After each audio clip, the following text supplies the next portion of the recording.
Bueno chicos, un saludazo a todos máquinas, ¿cómo estáis? Bienvenidos a otro episodio más, al episodio número 12 del Templo Militar. Hoy tengo a alguien muy especial, no sé si habréis visto ya un cachito antes, si no, no sé cómo va a ser la cosa, pero hoy tengo a Álvaro del canal Almuerza Historia que nos va a comentar aquí unas cositas un poquito polémicas. Álvaro, si quieres presentarte un poquito a la audiencia. Bueno, pues buenas tardes a todos. Mi nombre es Álvaro. Soy el dueño, ¿no? El que está detrás de Almuerza Historia, que es un proyecto de divulgación histórica y militar, sobre todo centrado en conflictos del siglo XX, que hace poco, el pasado 8 de mayo, hizo ya 6 años. Lo primero que me gustaría aclarar, yo no soy historiador, ¿vale? Simplemente es, bueno, desde hace pues ya un tiempo es un tema que me apasiona y procuro formarme y a su vez pues difundir la información en la medida de lo que puedo y siempre procurando pues bueno la máxima objetividad posible. No siempre se logra porque nadie es perfecto, pero bueno, ese sería un poco el resumen. Eso tenedlo muy en cuenta porque hoy vamos a hablar de un tema que sigue siendo a día de hoy. Fíjate que ya han pasado más de 85 años de la Guerra Civil, pero hoy vamos a comentar uno de los periodos quizás más tristes, pero también más importantes de la historia de España. Yo lo primero que te quiero preguntar, porque es que esto sigue levantando muchísimo debate, muchísimo revuelo, ¿por qué crees que todavía a día de hoy, 85 años después, es tan complicado hablar de estos temas? Bueno, yo creo que en lo social la gente políticamente se asigna muy fácil a uno de los dos bandos, ¿no? Como que rápidamente uno dice, pues si yo soy más, vamos, partiendo de la base que yo todo el tema de izquierda y derecha es una nomenclatura que a día de hoy se me hace un poco difusa, pero bueno, si la gente es de un lado es de un bando y si yo voto a X partido soy del otro. Ya, Y muchas veces es simplemente la gente, o la sensación que me da, es por oposición. Siquiera es por una creencia firme en no, que los valores de la República eran los mejores o las causas que llevaron a los sublevados es, si a mí no me gusta, pues no sé, todo el tema conservador, pues soy fan de la República, por así decirlo. Aunque pues esa persona quizás no tiene por qué saber o no tiene por qué conocer, o quizás sí, todo, o realmente la república en qué consistía, cómo se desarrolló, las fases que tuvo, porque no siempre fue una república de izquierdas, hay repúblicas de izquierdas y de derechas y repúblicas conservadoras y no, igual que hay dictaduras de un signo y de otro. claro. Todo el ámbito político ahí baila y se entremezcla mucho. Y luego quizás una radicalización que a día de hoy, lo cierto es que 85 años es Es mucho mucho tiempo. tiempo No, ya, no ¿eh? hace, por ejemplo, la guerra civil porque queda aquí en casa, pero la Segunda Guerra Mundial todo el mundo la ve lejísimos. Sí, Y el año, no, este año ha hecho 80 años. O sea, este año todos los eventos que sucedieron en 1945 van cumpliendo los 80 años y parece lejos, pues la guerra civil un lustro más. Eh, de todas maneras, yo creo que es entendible porque al final tiene un carácter de conflicto mucho más local que una guerra, que una gran guerra convencional del siglo XX, ¿no? Porque la guerra, bueno, iba a decir la guerra de Corea, pero es un mal ejemplo. Pero bueno, las guerras mundiales son guerras entre naciones, no guerras entre gente de una misma nación. O sea que, ya. eh, a, que a nivel de combate, por ejemplo, la mitad de la provincia de Huesca, aunque fuera hace 85 años, se estuviera matando contra la otra mitad, a veces por obligación, otras pues por voluntad, es normal que cree polémica, porque además, en cuanto a ejecuciones, que la guerra civil es uno de los conflictos en los que la proporción de muertos por ejecución y no por estar en el frente es de los conflictos más altos. No, en la guerra civil ronda el 40% de las bajas o de las muertes son por ejecuciones. Eso hay muy pocos conflictos que lo tengan y sobre todo las familias o los herederos de las familias que no saben todavía dónde está su ser querido o su antepasado, pues son temas así más... Eh, pues lo que has dicho, polémicos y que hay gente que, pues, que tiene más fácil o que entiende que debe identificarse en, pues eso, en un conflicto de hace ya 85 años. Joder.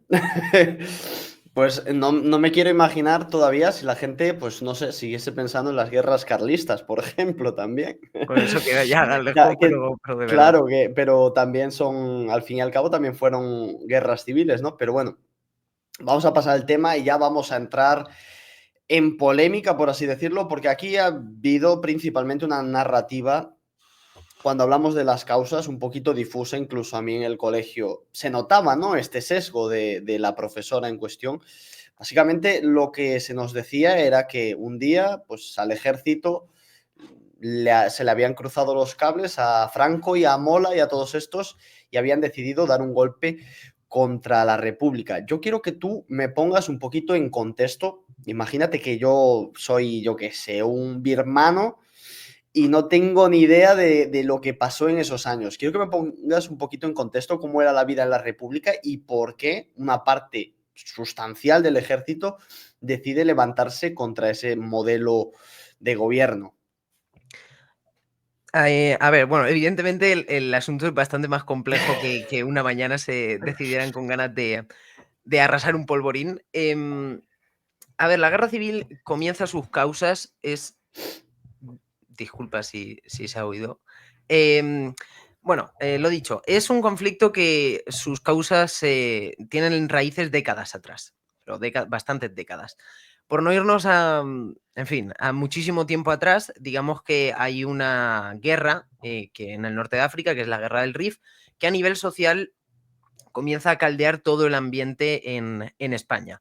Es un conflicto posterior a la guerra de Cuba, es decir, España en 1898 pierde Cuba, Filipinas, Guam y digamos el imperio queda completamente desmembrado, ya no queda nada y con toda la corriente europeísta que hay de anexarse a África, España se une. Y a España le toca, entre otras cosas, una franja montañosa, que es la cadena montañosa del Rif, en la que su colonización o bueno, su ocupación conlleva bastantes más problemas de los que se preveía.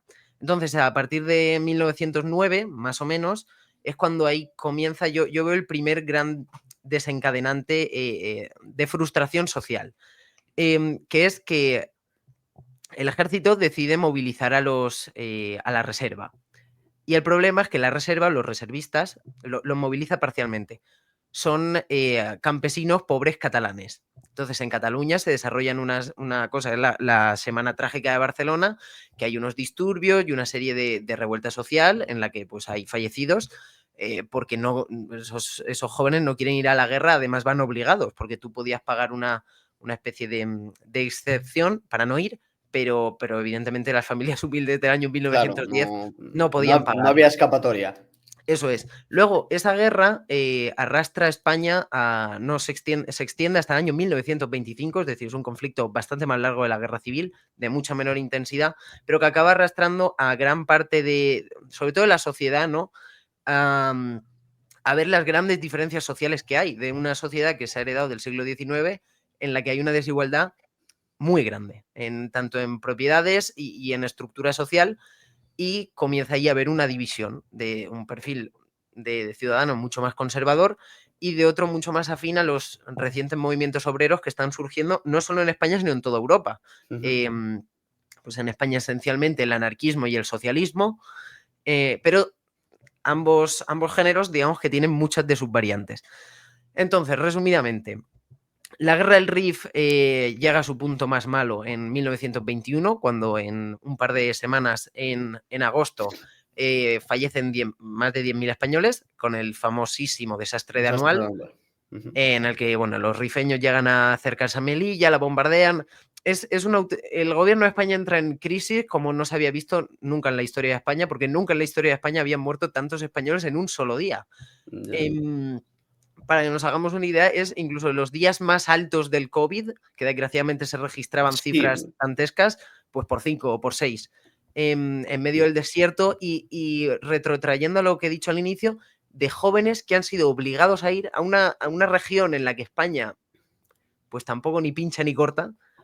sí, que Y a partir tampoco, geoestratégicamente tampoco era así la gran cosa, ¿no? Era un mm, territorio, como tú dices, montañoso. Claro, España con el hecho, bueno, Gibraltar no lo controla, pero bueno, con Ceuta y Melilla el estrecho de Gibraltar ya está estratégicamente cubierto, incluso a día de hoy, pero allí lo que había eran minerales, y no tampoco, no estamos hablando de diamantes, y No, claro. minerales típicos, pues bueno, reservas, ¿no? Que se podrían Ujú, explotar como a vista de un estado que añade un territorio, unas provincias nuevas.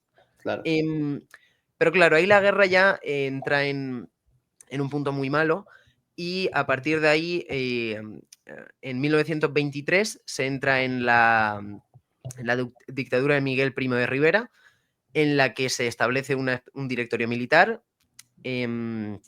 con tintes autocráticos, pero que su principal misión, digamos, es concluir la guerra de Marruecos. La guerra de Marruecos, cuando llega Primo de Rivera, lleva más de una década en activo y la guerra tiene que concluir, de alguna manera. Entonces, da la casualidad de que los rifeños, podríamos decir coloquialmente que se pasan de listos y no solo están atacando a España constantemente, pues también deciden atacar el protectorado francés de Marruecos. Y los franceses hablan con Primo de Rivera y le dicen que, bueno, que esto ya sí que sí tiene que concluir de alguna manera cuanto antes. Entonces, se ejecuta un desembarco, que es una operación que a nivel de historia militar es súper importante porque es el primer desembarco aeronaval exitoso de la historia, en el que luego se inspiraría el desembarco de Normandía, que es el desembarco de Alhucemas, que ocurre en 1925, que se desembarcan 12.000 hombres, se utilizan aviones, carros de combate, en fin, una operación muy grande para la época. Y a raíz de ese desembarco, la guerra entra ya en un punto en el que acaba concluyendo en una victoria para España. La guerra oficialmente acaba en 1927, pero bueno, digamos que justo el desastre anual coincide con una época de bonanza económica en España. Es decir, mientras que en 1900, del 21 al 23, o bueno, de hecho desde el 1909 al 1923, a pesar de que España se beneficia económicamente de no participar en la Primera Guerra Mundial, la situación económica no es buena. Y la social, pues menos. Es ahí donde proliferan en todo ese decenio muchas organizaciones obreras, muchas organizaciones socialistas, y entre 1925 y 1927 hay una bonanza económica.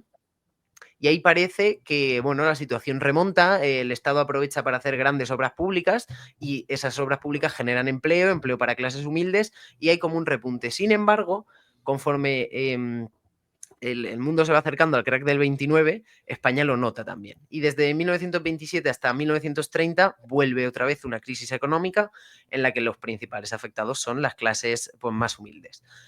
El año 1930 es poco menos que un año de transición, en el que está la dicta blanda de Berenguer, que tampoco hay ningún evento especialmente reseñable, más allá de que continúa la deriva de caída social y política que llevaba España, y en esos años sí comienza a haber muchísimo más conflicto social, incluso ya de pistolerismo en algunas áreas del país, y disculpa, ahora lo silencio.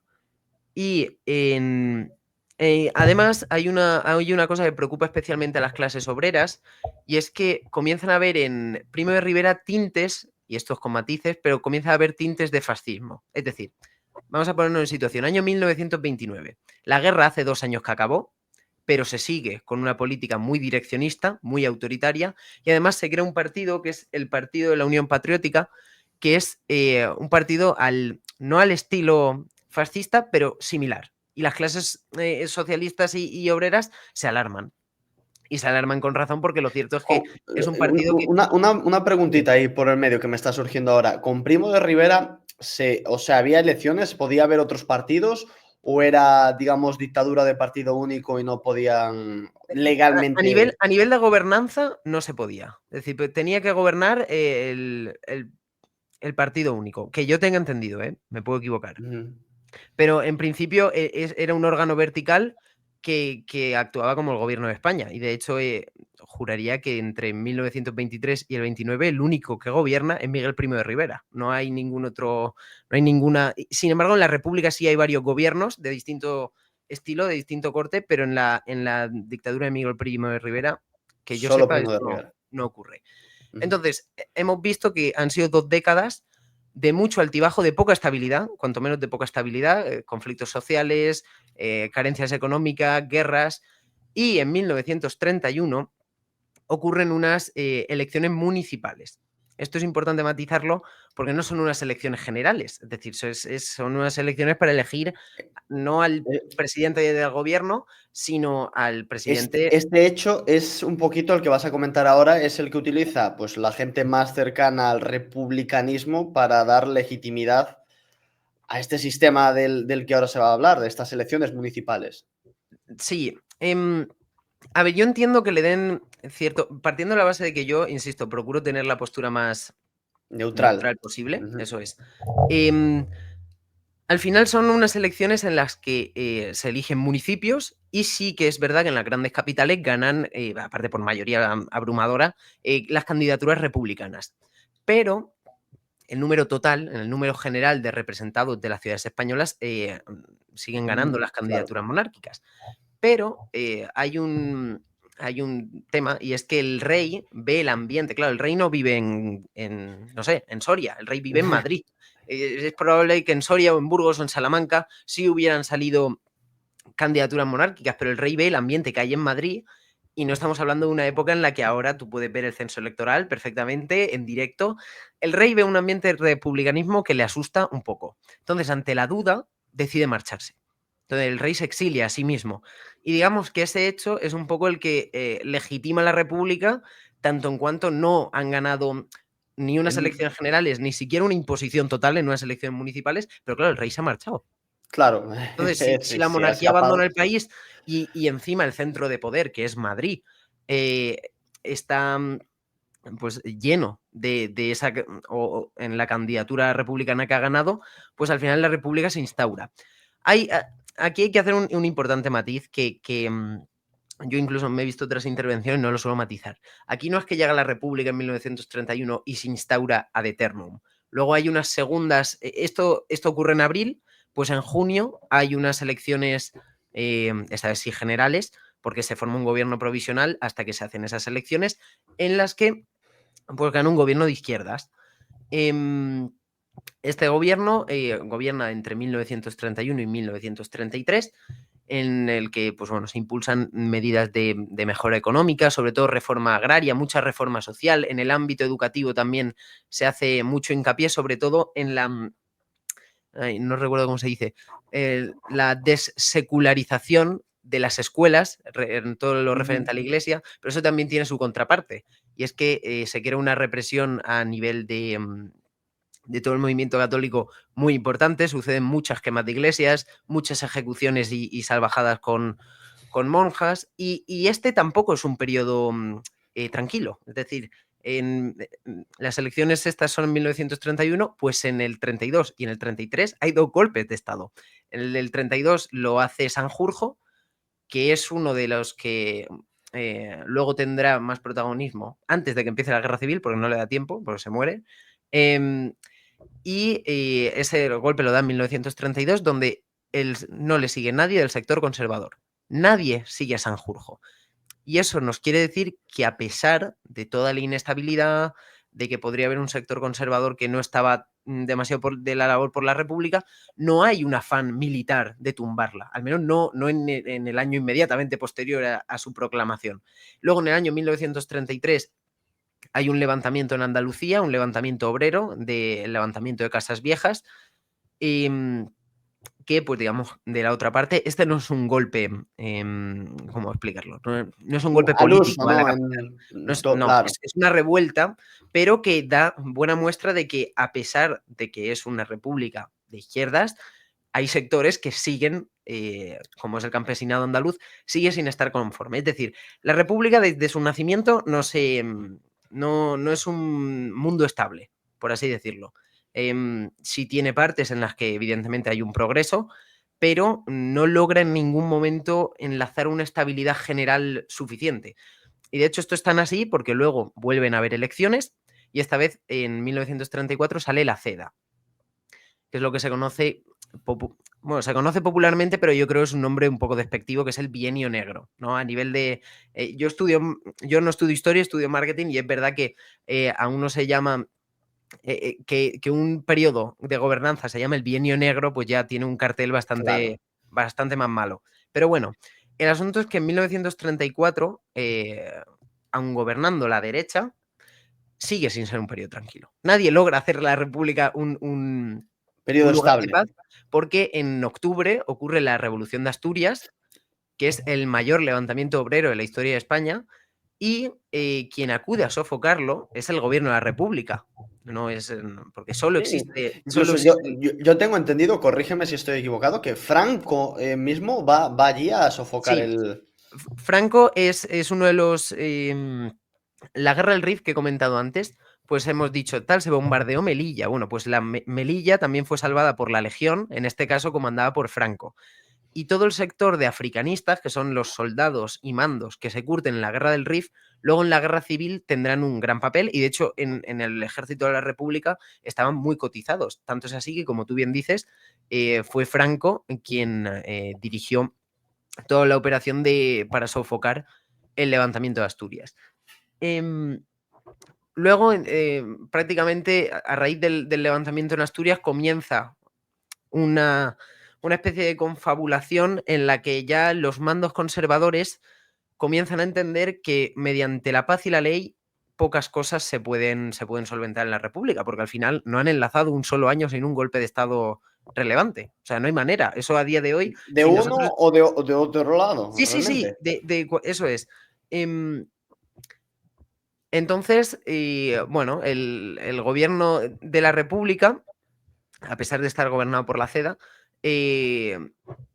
ya comienza a entrar en un periodo, digamos, de transición. Es decir, el bienio negro este que se conoce, pues bueno, se frenan muchas reformas sociales, sobre todo la reforma agraria, y eso levanta todavía más ampollas y causa más descontento en una gran parte del proletariado y el campesinado español.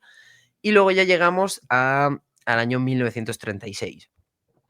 Para 1936, gran parte de los militares problemáticos, entre comillas, se les ha enviado lejos de los centros de poder. Es decir, si bien el golpe de Estado del 18 de julio, o del 17, no aparece, no sale como una semilla de una maceta. De repente, dice, ¡hala, mira, ha Claro. germinado, qué suerte! Las personalidades de izquierda o que no estaban o que eran conservadoras pero no eran afines al golpe se van encargando de ir expulsando o ir alejando los centros de poder a los militares problemáticos hasta el punto de que cuando estalla el golpe Franco no está en la península, está en Canarias, está en Las Palmas y de allí tiene que ir a África, bueno, a liderar el golpe, que supongo que lo hablaremos luego. El Sí. tema está en que hay unas elecciones generales en 1936 en las que la izquierda, viendo un poco el panorama en el que no se las ven todas consigo para ganar, deciden agruparse en una institución que se conoce como el Frente Popular. Pues el Frente O sea, Popular... solo por poner un poquito en contexto, todos los partidos, digamos, de izquierdas se presentan juntos a esas elecciones. Pero Sí, Partido Comunista y claro, el anarquistas y Partido socialistas. Comunista, no, los anarquistas no participan porque no abogan por la elección como un sistema en el que ellos se vean representados, pero el PSOE y el Partido Comunista sí, y muchas candidaturas del estilo se aglutinan para intentar lograr una mayoría de votos frente a los conservadores o la derecha, por así decirlo, frente a la CEDA. El tema es que, bueno, son unas elecciones súper polémicas, en las que se dice que hubo amaño, que no. Al final, Bueno, lo me que imagino que ya el ambiente para ese punto era súper, súper es tenso, ¿no? súper Los caldeado, discursos súper tenso. políticos, que si Eso es. pistoleros que comentabas tú antes. Y justo a raíz de esto, igual que en la justificación para que haya la República es que en su día comienzan a haber tintes de fascismo en Primo de Rivera, es uno de los motivos. Ujú. En este caso, el escenario es al revés. Es decir, gran parte de la derecha o de la población simplemente que no es fan del socialismo y ya están, que no son partidarios comienzan a ver en el PSOE y sobre todo en la figura de Largo Caballero, que de hecho se le apodaba el Lenin español, como tintes wow, quizás aquí quieren instaurar una república socialista al estilo del resto de Europa, al estilo de lo que fue la República Socialista húngara o la alemana, aunque duró poco, o bueno, el gran referente era evidentemente la Unión Soviética. Y aquí quiero matizar, el PSOE de la guerra civil no es el PSOE que hay ahora. Han pasado efectivamente 85 años y llevan las mismas siglas, pero ni las Nada que doctrinas que ver. defendían ni no tiene No, punto de no, para comparación. nada que ver. Estamos hablando de que las doctrinas del PSOE de aquella época eran propias de partidos socialistas del siglo XX, de una línea muchísimo más dura, por así decirlo.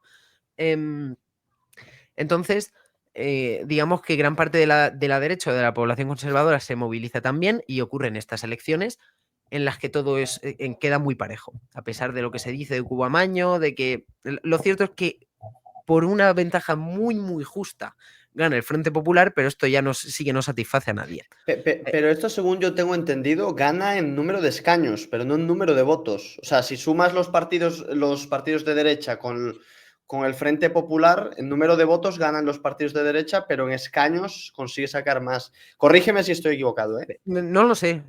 Lo que pasa que eso no tiene por qué ser determinante en el sentido de que los sistemas electorales, de hecho creo que en las pasadas elecciones Se dio algo me parecido, sí. pasó algo así. O Sí, sea, sí. había más votos digamos, pues por ejemplo, imaginemos que fuese solo PP-PSOE, ¿vale? Pues había más votos del PP, sin embargo, el PSOE obtuvo más escaños. Eso es por la distribución del sistema electoral que se Sí. utiliza en el momento. Pero eso no tiene por qué significar que ha habido un amaño. No, claro, por supuesto. Ni mucho menos. Pero bueno, que aún así estamos hablando de todas maneras de elecciones con dos segmentos muy radicalizados en el año 1930. Que hubo amaños, que hubo gente que votó doble, que votaron muertos, eso han pasado en muchísimas elecciones, eso se dio. El tema es que precisamente viendo los generales que habían sido alejados de los centros de poder, que habían visto que veían una deriva peligrosa en la izquierda, ¿no? Que habían visto como las conclusiones que sacan de la Revolución de Asturias, de que las cosas se solucionan con violencia. Pues preparan un golpe y planifican un golpe que quien está destinado a liderarlo es Sanjurjo. Pero Entonces, ya una vez gana el Frente Popular esas elecciones, que por cierto ninguno de los dos, bueno, habían dicho que no se iban a aceptar los resultados a no ser que ganasen o el uno o el otro, ¿no? Pero fue justo a partir de ese momento que se decide efectivamente se va a llevar a cabo un golpe de Estado para frenar o aún pasan algunos eventos más sí, para... pasan unos eventos que se me han pasado. A partir de ahí comienza una escalada de violencia importante. Los mandos lo tienen sublevados, lo tienen todo planificado, pero todavía no hay un casus belli, no hay un detonante claro. Entonces, hay una serie de cruces de que falangistas, porque esos son los años en los que surge y entra en auge la falange, que por cierto se nutre de muchos afiliados de la CEDA, digamos que hace como esa transición a una radicalización propia de todo el proceso político que está llevando España, que es un proceso que va a la guerra y se acabó viendo. Una polarización, ¿no? Por así Sí, una decirlo. polarización, eso es. El tema es que ahora la gente cuando está polarizada tiene Twitter y en su día las Tiene juventudes un fusil. claro, parece una chorrada, pero en su día las No, no. juventudes de los partidos políticos tenían fusiles y tenían secciones armadas, entonces pues comenzaron a haber muertes de uno y otro bando y digamos las dos que son así más relevantes son, en un primer momento, lo voy a explicar así porque fue como sucedió cronológicamente, ¿vale? Pero no, me explico. Bueno, tú explícalo Sí, exactamente, eso es. tú no te preocupes. Un sector de la falange asesinó a José del Castillo, que era una figura muy importante de política de la izquierda, y en venganza por esa muerte se asesinó a José Calvo Sotelo, que era una figura muy referencial de la derecha. Vecino mío, por cierto. ¿Ah, sí? De aquí de Tui, yo vivo en un pueblo al lado y de hecho está el busto allí de él. Ah, sí, mira, qué Sí, sí, sí. curiosidad. Pues digamos que a nivel de importancia en el momento, José Calvo Sotelo era mucho más importante para el bando conservador que José del Castillo para la izquierda, pero bastante, bastante más. Entonces ese es el detonante en el que ya las fuerzas sublevadas deciden ir con todo y dar el golpe. De hecho, en el entierro, yo tengo leído artículos del entierro de Calvo Sotelo, ya se palpaba el ambiente de aquí va a pasar algo, porque había gente que incluso pedía la guerra ya, pedía a los militares que se... Pero así a viva voz, de vamos a la guerra. Sí, no pilló a nadie de sorpresa. Y si tú lees crónicas de ya no solo las manifestaciones o los comunicados políticos que hacen los partidos o las organizaciones, sino en el día a día hay un reguero constante de muertos por ideología que en algún momento eso iba a explotar. O sea, no se puede estar tolerando todos los días 3 muertos por cuestiones ideológicas. Eso al final se caldeó y se concretó en una guerra civil. Vale, matan a Calvo Sotelo. Ya los generales que están preparando el golpe dicen, es el momento. ¿Cómo se inicia todo? La sublevación comienza en África. Comienza en la zona del Protectorado, en el Sáhara Occidental, y las Canarias son las primeras islas pues, bueno, que se sublevan. Simultáneamente, en ese momento hay otras partes de la península que lo hacen, pero no con tanta fuerza. La mayoría de sublevación en la península ocurriría el día 18, al día siguiente. El ejército de África, que está afincado evidentemente en En la zona de África. Marruecos, forma parte o se adhiere al ejército sublevado. Bueno, de hecho son los que ejecutan la sublevación. Y esto será muy importante porque a nivel de números, la República en una primera instancia tiene muchas más fuerzas, muchísimas más que los sublevados. Sin embargo, el ejército de África es determinante. No solo logra tomar con éxito todo el protectorado en tiempo récord porque no hay resistencia, sino que luego, sobre todo en las campañas iniciales de la guerra, serán lo que permita que no fracase el golpe, entre otras cuestiones, pero sobre todo esa.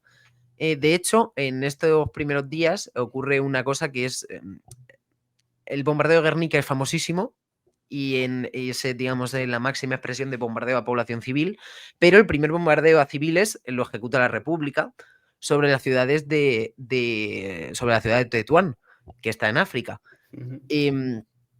Simplemente porque, bueno, pues se ha entrado en un estado en ese momento no, el día No 17 era de julio guerra. quizás no está tan claro, pero ha entrado en un estado de guerra y en las guerras, pues A y B bombardean. Y en este caso causan 8 muertos, pero no solo causan 8 muertos, sino que además ese bombardeo hace que toda la población del norte de Marruecos se gane el favor gane la simpatía de los sublevados. Es decir, simplemente ha estallado la guerra, hemos visto como lo primero que han hecho ha sido enviar 4 bombarderos, pues se adhirieron, digamos, al ejército sublevado. A partir de ahí, al día siguiente se subleva ya el resto de la península, que queda dividida como en una especie de... A ver, a excepción de una parte de la cornisa cantábrica, todo Ujú. el norte, prácticamente todo el norte, se lo quedan los sublevados. Galicia, grandísima parte de Castilla, y luego en el sur, ciudades puntuales como Sevilla se sublevan. En las Baleares, Menorca, por ejemplo, sí se la quedan los sublevados, el resto de las Baleares no, ni Ibiza ni Palma de Mallorca.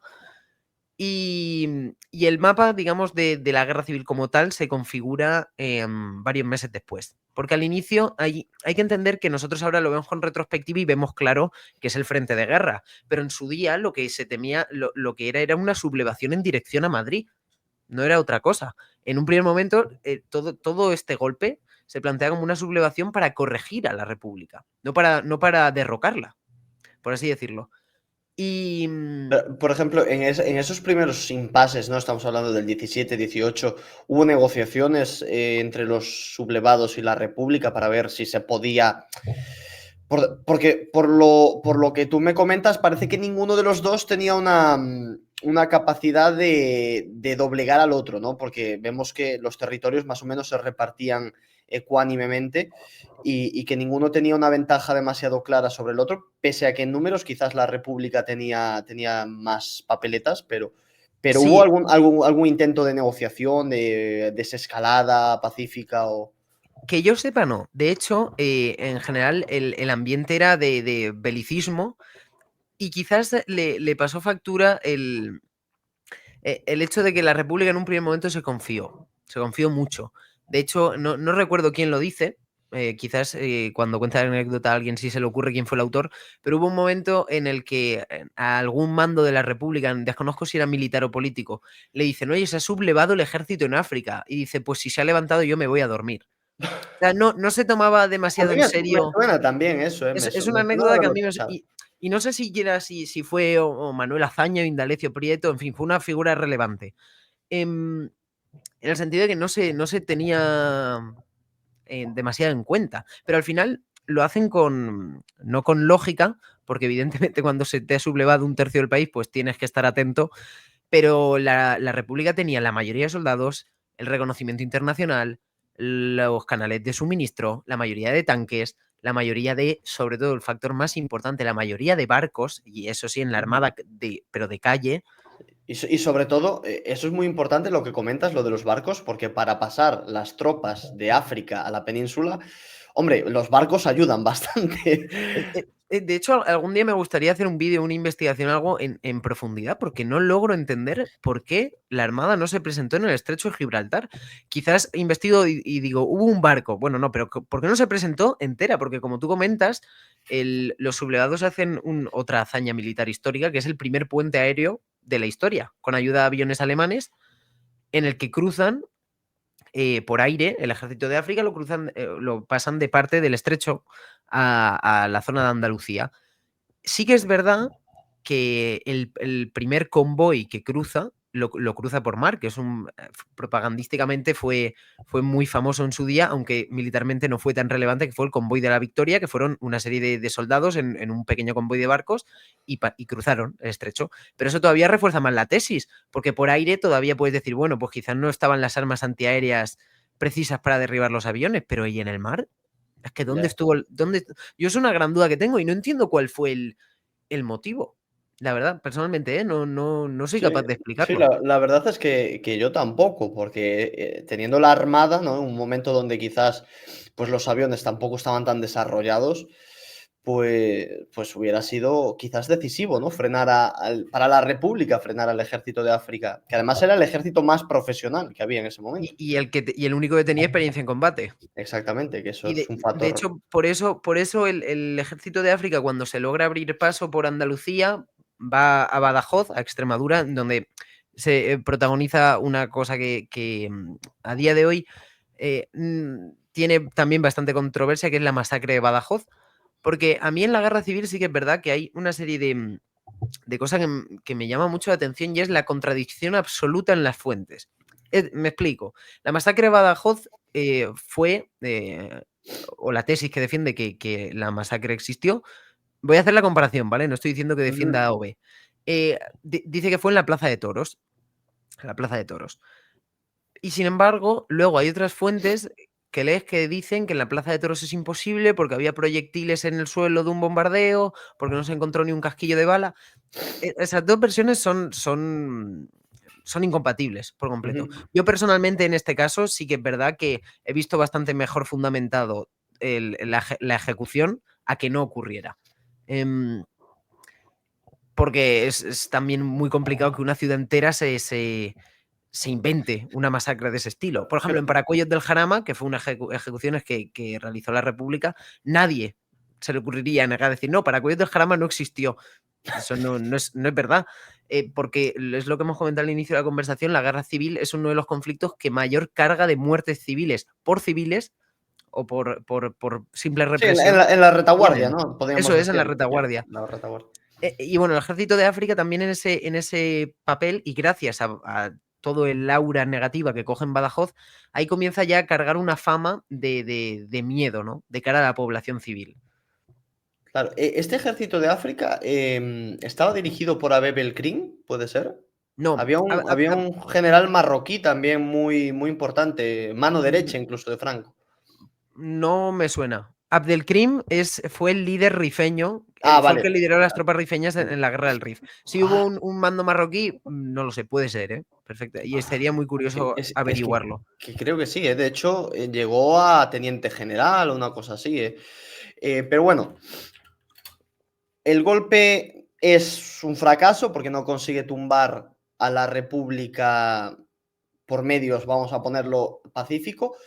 ¿Cómo serían esos, o qué pasó más bien en esos primeros días de guerra? O sea, hemos visto lo del puente aéreo, ¿cómo avanza, por ejemplo? ¿Cuáles serían, por así decirlo, las primeras batallas importantes? Vale. Al comienzo de la guerra, por parte del bando sublevado, ocurre una cosa que será muy determinante a posteriori, que es uno, Sanjurjo muere en un accidente aéreo, que era el destinado a liderar el golpe. Estaba exiliado en Portugal, igual que Franco estaba exiliado en las Canarias, pues este otro estaba en el país vecino y en un vuelo hacia España se muere. Y el encargado de liderar el golpe es Mola.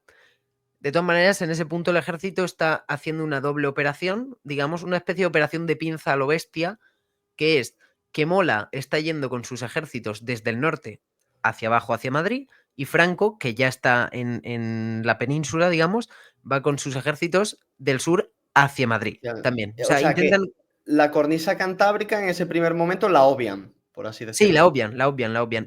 Claro, hay que entender que en un primer momento lo que se pretende es tomar Madrid. tomar Madrid, dar el golpe de Estado y cambiar el modelo, cambiar el gobierno de la República. Entonces no se contempla, no se establece un frente en el sentido de vamos a reservar, vamos a atacar aquí a Aragón primero, luego Asturias, luego nos... No, la prioridad es Madrid porque en principio nadie esperaba que se fuera a alargar tanto el conflicto. De hecho, a nivel de arsenales, sin la ayuda militar exterior, la guerra civil hubiera durado 6 meses, 7, porque no había ni tantas municiones, ni tanta capacidad productiva, ni tantos tanques, ni aviones, ni formación, porque no es lo mismo conducir una furgoneta que pilotar un Panzer. Ya.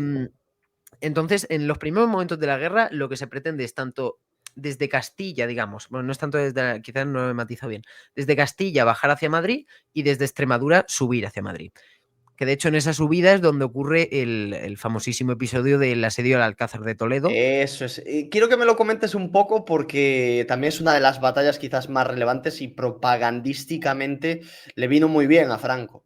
Eso es, propagandísticamente se emite el mensaje de no vamos a dejar a nadie atrás, es decir, estas sublevaciones de todos, porque fíjate, había 1000 personas o así en Toledo y se entretienen mucho. De hecho, se entretienen tanto intentando liberar el Alcázar. La República moviliza una cantidad de fuerzas para Solo para poner un pelín en contexto, digamos que Toledo se queda de favor de la República, a favor de la República, eso pero el es. Alcázar El se Alcázar no. mantiene fiel a los sublevados. Eso es. Digamos que se atrincheran dentro guardias civiles con sus familias y militares sublevados, y la República invierte una cantidad de recursos y de tiempo en intentar echarlos muy grande. Y ahí Franco se ve en un dilema que es, ¿sigo hacia Madrid o, O los o me salvo, paro en Toledo? claro. Claro. El Rompo tema el es, cerco.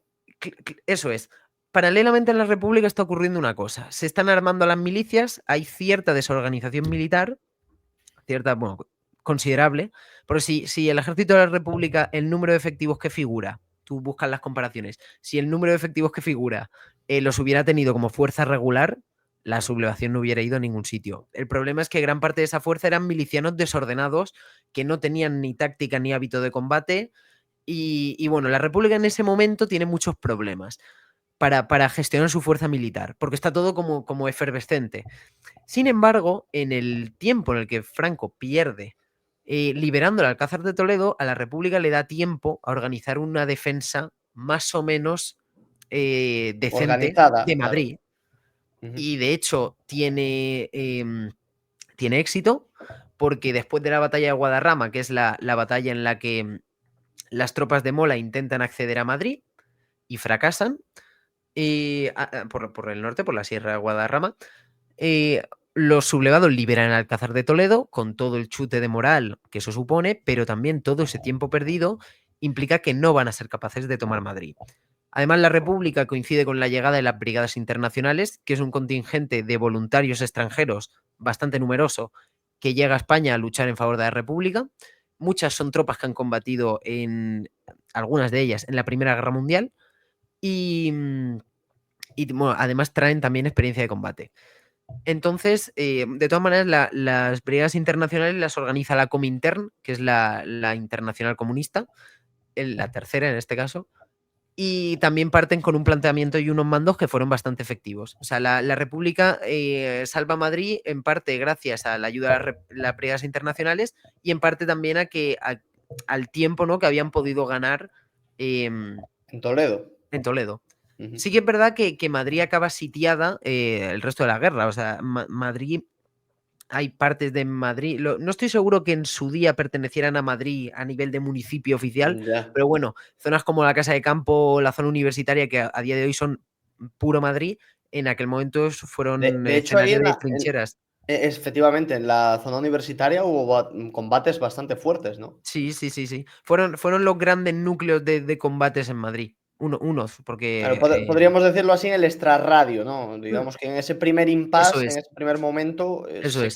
los sublevados llegaron al extrarradio de Madrid. De hecho, Madrid no se toma militarmente. O sea, Madrid se toma porque Madrid se rinde, porque la República entera se rinde y no disparan, Claro. pero el ejército sublevado no es capaz de entrar por la fuerza en Madrid y lo intenta varias veces. De hecho, siguiendo la batalla del Jarama, o sea, perdón, de Guadarrama, la batalla de Madrid, fracasa y se sucede la batalla del Jarama, que es un intento de por el río Jarama de cortar las comunicaciones de Madrid. Y en ese momento es donde la aviación soviética, que viene a la República, hace una actuación estelar y a base de imponerse en el cielo logra una de las grandes batallas de la República durante la guerra, que es la batalla del Jarama. Luego, Son victorias, por lo que hemos hablado, porque estamos hablando del año 1936 todavía, entiendo, tanto el no, Alcázar de Toledo. no. La batalla de Madrid sí, y el Alcázar de Toledo también. Pero la También. batalla del Jarama es en febrero del 37. O sea, bueno, Se hace una podríamos decirlo así transición. como todavía los primeros impases de la Sí, no hay, guerra. no hay ni un año de guerra todavía. Sí, aún no, ahí todavía no se había definido el ganador o el perdedor, no, todavía No, estaba qué va, qué va, en qué va, el qué va. aire todo. Pero por lo que tú me comentas, estas primeras victorias que va teniendo la República, bueno, el bando sublevado nacional también ha tenido unas cuantas victorias porque ha avanzado sobre todo el sur de Andalucía, Sí, Extremadura, pero sobre todo las victorias de la República empiezan ya a ser defensivas. eso es. Victorias en defensiva, que esto ya es mal augurio. Cuando Sí, un ejército empieza a tener demasiadas victorias en defensiva, es mal augurio. claro, el tema está en que la República, salvando el Ebro y quizás la batalla de Brunete, no sus grandes operaciones son siempre defensivas. Son siempre, digamos, al ralentí de lo que haga el ejército sublevado. Si el ejército sublevado va para aquí, yo voy para allá y me defiendo. Claro. Y así. Y sí que es verdad que en un inicio eso le viene bien tanto en cuanto a lo que he comentado de la desorganización militar. O sea, el ejército de la República tarda un tiempo en establecer sus unidades de combate que no vayan a lo loco, o sea, aunque sean anarquistas o aunque Ujú. sean milicias, pero que no vayan a lo loco. Que más o menos Eh, trabajen juntos, ¿no? Tanto claro, no tiene comunistas sentido, como... no tiene sentido que eso pasa mucho, sobre todo en el frente de Aragón, que tenía una gran parte de las tropas republicanas eran milicias. De hecho, hay un libro muy bueno que se llama Homenaje a Cataluña, pero no va de Cataluña, va de la guerra en el frente de Aragón, que escribió George Orwell, de la novela famosísima 1984, Rebelión en la Granja. Bueno, la audiencia lo conocerá seguro. En el que se habla del frente en Aragón y que tanto el material como las municiones, como los soldados de una y otra parte, es todo mucho más, al menos según ese libro, que George Orwell combatió, no es una novela, es que es el testimonio del Son combatiendo. vivencias. Sí, es todo mucho más cutre de lo que parece. O sea, la vida no es en el frente, dependiendo del frente, ¿no? Pero, por ejemplo, en Aragón y el tema miliciano no era tan épico. Igual que no es tan épico el combate, tampoco era tan épica la vida y tampoco era tan épica la muerte. En el Ya. sentido de que la República llega un momento que se harta de estar recibiendo informes de que han muerto milicianos en ataques estériles, sin sentido, al tuntún.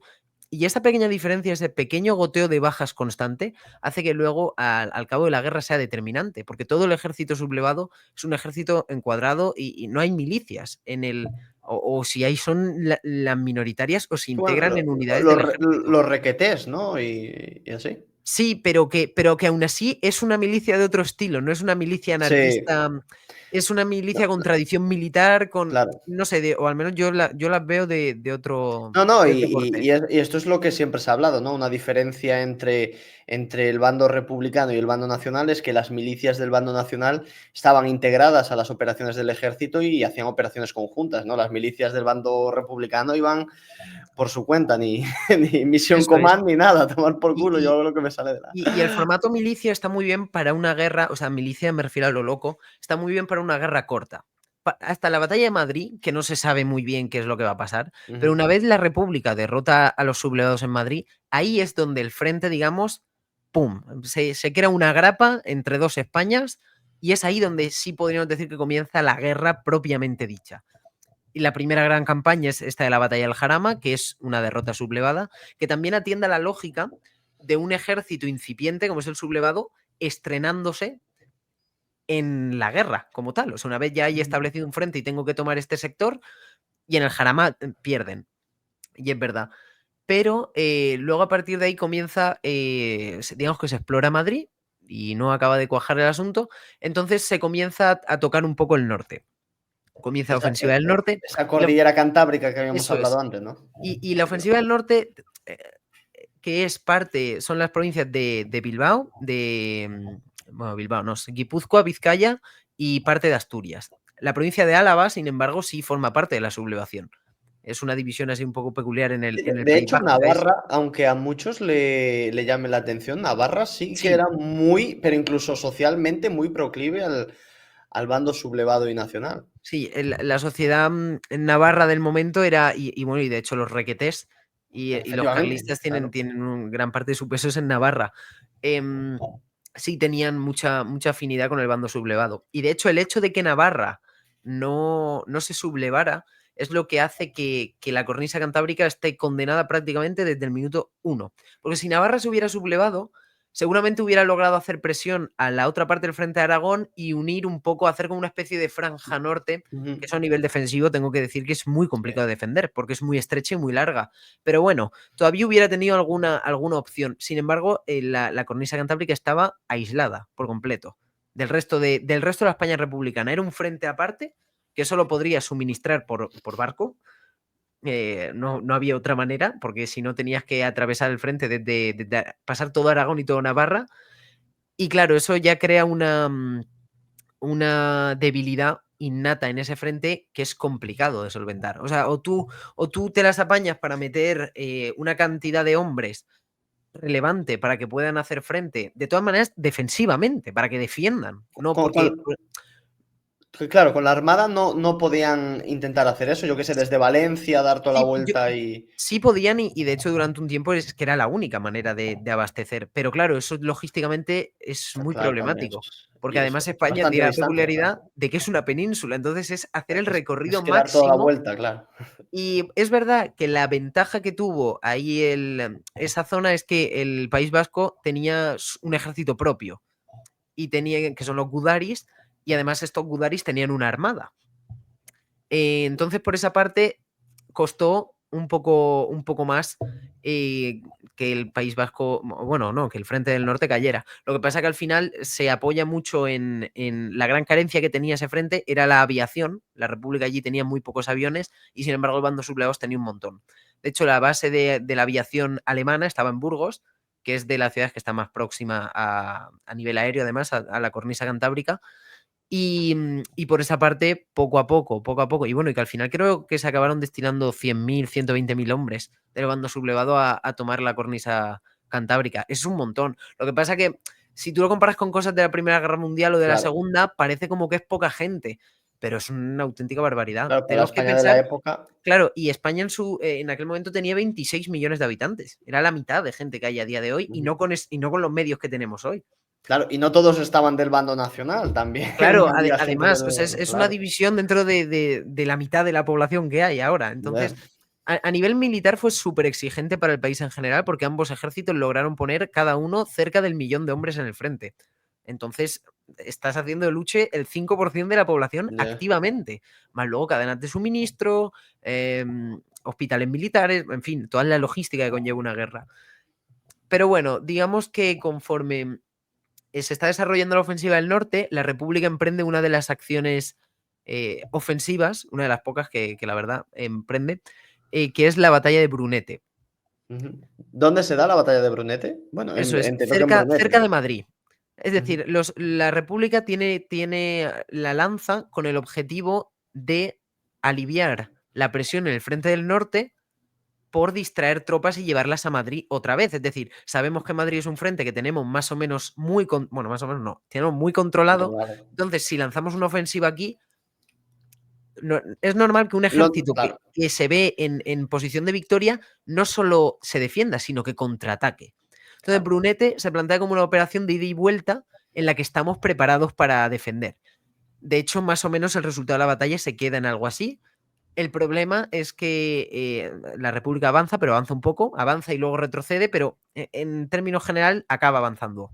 El tema es que la cornisa cantábrica no sirve de nada, la operación de distracción, porque la aviación alemana, sumado con la destrucción del cinturón de hierro, que fue una serie de fortificaciones que hubo en Bilbao, conforme esa fortificación cae, en concreto, cae el resto de la cornisa. Y ¿Cuándo, ahí, cuándo, claro, cuándo cae más o menos para ubicar en fechas? sobre el año 1937. Pero para finales, entiendo, ¿no? Abril-octubre. Bueno, La ofensiva se extiende más entonces, tiempo, pero entre abril y octubre es cuando comienza a decaer el asunto ya bastante.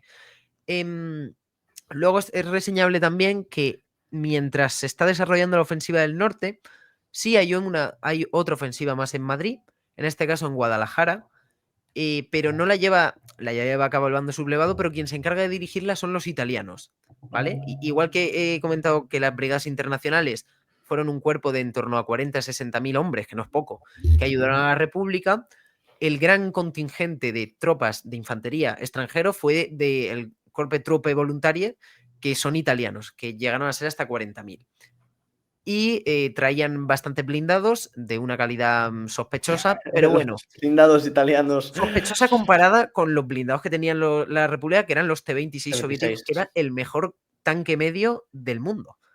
Después, Entonces, después hablaremos de eso, ¿no? De los principales assets de cada uno, pero sí. Y en esta batalla, en la batalla de Guadalajara, la República logra una victoria defensiva importantísima, por el objetivo de la ofensiva era cortar la carretera de Valencia y digamos que calderear todavía más a Madrid. Porque si esto se verá mejor si alguien tiene un mapa a mano, porque podrá ver a lo que me refiero. Pero bueno, si hubieran tomado Guadalajara, le hubieran hecho una U entera a Madrid. Y claro, ahí ya el asedio hubiese sido pues bastante más sencillo. El tema es que, a pesar de que la República gana en Guadalajara, los sublevados han obtenido una victoria estratégica buenísima, que es liquidarse un frente entero. Y además un frente en oposición con el frente principal, porque al estar separados, todas las cadenas de suministro se dividen en atacar el norte o atacar el centro de la península. Ahora no se tenían que preocupar de eso, se tenían que preocupar de atacar la península y ya está, o sea, el centro. Entonces, a partir de aquí, en este punto, una vez, digamos que los sublevados van eliminando zonas, ¿no? Dicen, vale, Extremadura la tenemos. Madrid, sí, mira, muy bien, bueno, aquí. justo, pues a lo que me refiero es que precisamente si toman Guadalajara, que está a la derecha, arriba de Madrid, le A ver, hubieran espera, hecho a una ver si U puedo. o lo hubieran cercado por completo.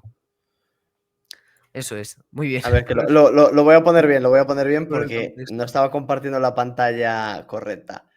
A ver, aquí, compartir, vale, aquí creo que se va a ver mejor, efectivamente. A ver, Guadalajara, bueno, aquí tenéis Guadalajara justo encima de Eso es. Madrid. Bueno, este mapa es del 38, pero que vamos, nos sirve igual porque la situación en Madrid fue más o menos durante toda la guerra.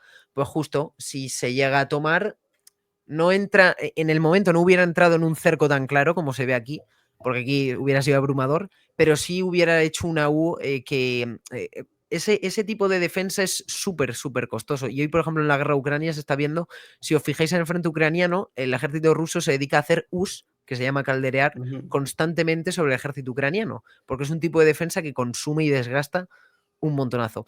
¿Puedes dejar el mapa? Un Sí, sí, segundo. sí, sí, sí, sí, lo Vale. vamos. No, porque la siguiente fase de la guerra es la ofensiva sobre Aragón, que aquí se ve que ya está tomada por completo, Sí. pero en su día estaba la comunidad autónoma de Aragón pues entera partida por la mitad. Una Este parte, mapa es de 1938, de julio de pues en el del 1938. 37 se verá bien, A ver. porque Aragón es el escenario en el que se dan las batallas más sangrientas de la guerra, aparte de calle. Que se dan dos, que son la de Teruel y la del Ebro. Que ahora si quieres me espero a que pongas el mapa porque lo veremos. Sí, a ver. Vale, compartir. A ver si la he abierto. No, vale. Estoy fallando aquí con, con las ventanas. Tengo tantas. Compartir pantalla. A ver, portal, vale. Compartir, vale. Y ahora hacemos zoom. Y ya lo vamos viendo. Mira, octubre del 37, mira, para Eso tenerlo es, más bueno, ubicado, nos ¿no? sirve más o menos, nos sirve más o menos. Vale, pues lo que estaba comentando, la cornisa cantábrica ya está en manos de los sublevados. Andalucía está un trocito más grande, pero es verdad que tampoco ha habido un avance súper significativo. Casi la otra mitad de Andalucía sigue en manos de la Bueno, República. de hecho, solo por aclarar un poco y también matizar, los sublevados, ¿dónde desembarcan el puente aéreo? ¿En Málaga, puede ser? No, en la provincia de Cádiz. Ah, en la provincia de Cerca Cádiz, de, vale. sí, pues no sé si sería, en Tarifa supongo que no, pero vamos, en la provincia de Cádiz, dirección a Sevilla, que era la primera gran ciudad Y, que... y van subiendo todo por aquí Hasta hasta. Badajoz, Badajoz Cáceres y Cáceres Toledo, Efectivamente. y Aquí, después ya hasta aquí. Madrid. Ujú. Vale, Vale. pues bueno, en la ofensiva de Aragón, lo primero que se hace es intentar tomar la ciudad de Teruel, que Teruel tiene la fama de ser la batalla del... Se le apoda el Stalingrado español por la dureza, la mortandad y el frío, sobre todo el frío, ¿Cuánta porque gente murió, más o menos, o bajas? ¿Hay algún informe em, así más o menos razonable? pues se me acaba de ir por completo, pero... Ay, qué lástima. Espera, pues mira, lo buscamos y ya está. Más de Porque se me 100.000, acaba... ¿no? Yo había escuchado alguna vez más de No, cien no, mil no, bajas. no, no. 100, En- 100.000, vamos, me bueno, parecería. bajas, entiéndase, entre ambos bandos, Sí, ¿eh? sí. Ah, vale, sí, sí. Entonces sí. Eso es. Sí, claro. Eso es, eso es. Que es una barbaridad, es lo que hablábamos antes. Poblacionalmente, 100.000 bajas para España es una auténtica Eso es. locura. Vale, entendiendo baja como justo. Lo que pasa es que se me ha Efectivamente. habido la cifra, porque sinceramente te hubiera dicho 20.000, pero no, porque es No, 5 veces no. superior. Claro, una cosa son muertos y otras son bajas. Claro, una baja incluye un herido, un capturado, un rendido. Alguien que se te rinde es una baja a ojos del Sí, ejército enemigo. claro, efectivamente. La guerra civil, sin embargo, no tenía, salvando, por ejemplo, la batalla del Ebro y la de Teruel, no tenía una tasa de baja, o sea, había mucho herido y mucho prisionero también, y mucho rendido. Al final es una guerra ideológica entre vecinos. Entonces la capacidad de convencer al otro es mucho más fácil. Si el otro te habla en español que si te habla en alemán o te Ya. habla en francés. Entonces, bueno, la batalla de Teruel ocurre entre diciembre del 37 y principios de año del 38. En Aquí febrero, de para hecho. este punto, para diciembre del 37, ¿qué tal lo veía la República para sus intereses? Ya De 10, 4. empezaba, Sobre 10, el tema estaba sobre el o 4 y sea, medio. ya estaba empezando a ver las cosas feas. Claro, tú fíjate que el gran núcleo, uno de los grandes núcleos industriales, que es el Ah, norte de España, lo efectivamente. ha perdido. En cuanto a suministros, ahora el bando sublevado controla una cantidad de costas bien generosa, porque había un pacto de no intervención que firmaron Alemania, Francia, Italia y Gran Bretaña, y los únicos que no lo respetaron, o sea, los únicos que lo respetaron fueron Francia y Gran Bretaña, que eran en principio muchísimo más afines a la República, ¿no? Porque Italia y Alemania hicieron lo que quisieron. La Unión Soviética, por cierto, también firmó el pacto y también hizo lo que quería. El tema es que las campañas en el frente de Aragón son bastante sangrientas. La batalla de Teruel la acaba ganando el bando sublevado y luego se lanza una ofensiva en Belchite, que está, juraría, en la provincia. Si no está en la provincia de Zaragoza, está al norte de la de Teruel. En la que, bueno, hay un cuadro muy famoso y muy bueno de Ferrer Dalmau, que si buscáis batalla de Belchite de Dalmau os saldrá, es bastante bonito. Y ahí refleja, se puede ver armamento y uniformes y el estilo un poco, lo que he dicho antes, de un poco cutre de la guerra civil, que esto o sea, el ejército de la República y el ejército sublevado no es la Wehrmacht de la Alemania nazi, ni los, no sé, la Royal Air Force de Ya. Inglaterra. Es todo mucho más a otro nivel. Pero bueno, digamos que Aragón no es que ponga la tumba entera de la República, pero ya cincela el nombre en la lápida, por así decirlo. De hecho, llega un momento en que conforme triunfa la ofensiva de Aragón, se planta en el mapa que vemos a la derecha, el que pone julio de Sí. 1938, en el que hay parte de Cataluña ocupada, pero muy poca, y se ha llegado ya a Vinaroz, que es el pueblo más al norte que hay de Castellón, antes de pasar a la provincia de Tarragona. Y sobre todo que se ha partido otra vez en dos a Eso los es, republicanos, que eso es. es Estratégicamente, eso es mortal. De hecho, el gobierno de la República durante la guerra va pasando de ciudad en ciudad. En 1937, por ejemplo, está en Valencia, pero conforme cae Vinaroz, que ya es territorio valenciano, vuelve a pasar a Madrid, otra vez. Barcelona y en general Cataluña está muy expuesta, está en la misma situación que estaba la cornisa cantábrica, pero peor en cuanto a que el desarrollo de la guerra ha generado mucho más desgaste, mucho más situación, anímicamente es complicado el ya. asunto de reflotar. Sin embargo, la República hace una auténtica hazaña, porque volviendo a lo mismo, a todo el desgaste demográfico que ha habido, la población, la moral, y consigue reclutar un ejército de 100.000 hombres, algo más de 100.000 hombres, ¿Para defender Cataluña? para atacar sobre el Ebro. Ah, vale, para atacar sobre ello. Tienen la teoría de que cruzando el Ebro y dando un golpe sorpresa, podrían volver a enquistar el frente de Aragón, porque el frente de Aragón, a nivel de bajas, seguramente será de los frentes que más le ha costado eh, atacar y conquistar al ejército sublevado. Y ya no solo eso, sino que tienen la teoría de dar un golpe sobre la mesa y cambiar el curso de la guerra, pero con mucha mayor proyección de la que parece. Porque nosotros a estos mapas le vemos una fecha de caducidad muy fácil, que es Sí, sí. 1939, y lo vemos todo muy evidente, pero en su día la guerra mundial estaba a las puertas. Y si España hubiera, si la República hubiera logrado Hostia. aguantar la guerra, imaginemos que sí hubiera ganado la batalla del Ebro, pero de calle, hubiera supuesto un avance por Aragón prácticamente si no al punto de 1937, similar. Y seguramente ya no hubiera dado tiempo a que el bando sublevado concluyera la guerra Antes de que empezase la antes. segunda, claro. Porque Franco firma el último parte de guerra el 1 de abril 1 de de abril, efectivamente. 1939 y la guerra comienza el 1 de septiembre. Sí. Entonces, Nos hubiera logrado enquistar un poquito más claro, hasta hubiera logrado que eso es, que se hubiera, met sí, que el frente de la Segunda Guerra Mundial hubiera tenido también su participación en en España. El España, problema es que gran parte de esas tropas reclutadas en el Ebro, si bien es cierto al inicio tuvo un gran efecto porque Franco no se esperaba ni de coña una ofensiva tan grande allí, y mucho menos, no sé, pues quizás en Madrid o en Andalucía hubieran tenido un escenario más favorable o incluso, digamos, para liberar otra vez o para recuperar territorios en Valencia y alejar, pero no, decidieron el Ebro y en un primer momento sí se cree que va a ser una victoria muy importante de la República.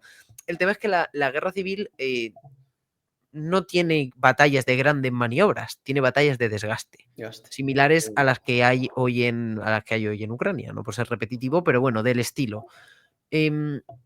Entonces, claro, el tema está en que conforme el Ebro deja de haber un avance republicano, se instaura el desgaste. Y en el desgaste gana el bando sublevado. De hecho, por poner en cifras a la audiencia, que no me quiero equivocar, que no me lo sé todo de memoria. Ya veis aquí también el territorio que tenía el bando sublevado, el bando nacional para el momento, ¿no? O sea, demográficamente podía plantear esa guerra de desgaste. Eso es. De hecho, al final de la batalla hay acaban combatiendo 130.000 republicanos, pero es que de la otra parte hay 185.000. Entonces ya Y en una batalla donde no hay maniobra, ya claro, los al números ya. final acaba ganando el que más recursos, aviones, carros de combate, etc. tiene. Y sobre todo que aquí la moral se impulsa Ya. tiene un peso muy importante. De hecho, si tú ves este mapa, es muy similar a una cosa que hicieron los alemanes en la Primera Guerra Mundial, que fue la ofensiva de primavera, que fue algo así como el Ebro, pero a lo bestia de verdad. Estaban en una situación similar, un punto en el que no está claro que vayan a perder la guerra al 100%, pero que no son favoritos para ganarla Claro. tampoco. Y decidieron lanzar una ofensiva sorpresa, pero que acabó causando 700.000 bajas.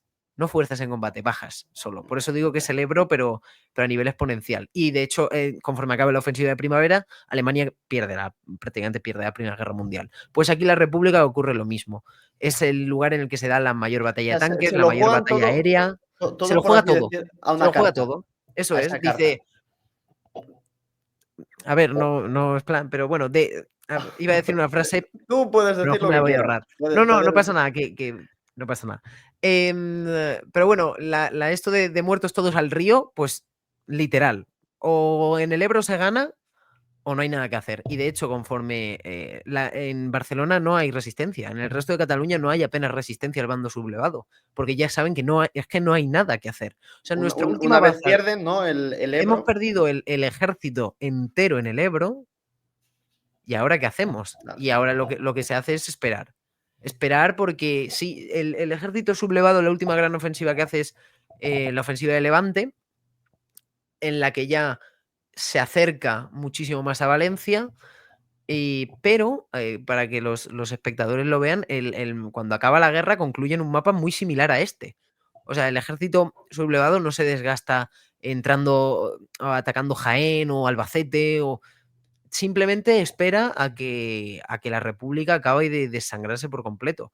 De hecho, ahí en ese momento la República entra en un periodo en el que en mayo, de hecho, se sucede el golpe de Casado, en mayo no, perdón, En marzo. en marzo Marzo. de 1939, es decir, ya la República comienza a tener golpes intestinos entre sí porque, bueno, es normal, ¿no? Casado, que era un militar, ¿no? Un Sí, sí, coronel pero de la República. Casado, vamos a ver, había 2 líneas en esta guerra. Estaba la línea de, victoria o Aguante. muerte, que era la que Ujú. defendía, sobre todo el Partido Comunista, y estaba la línea de la negociación.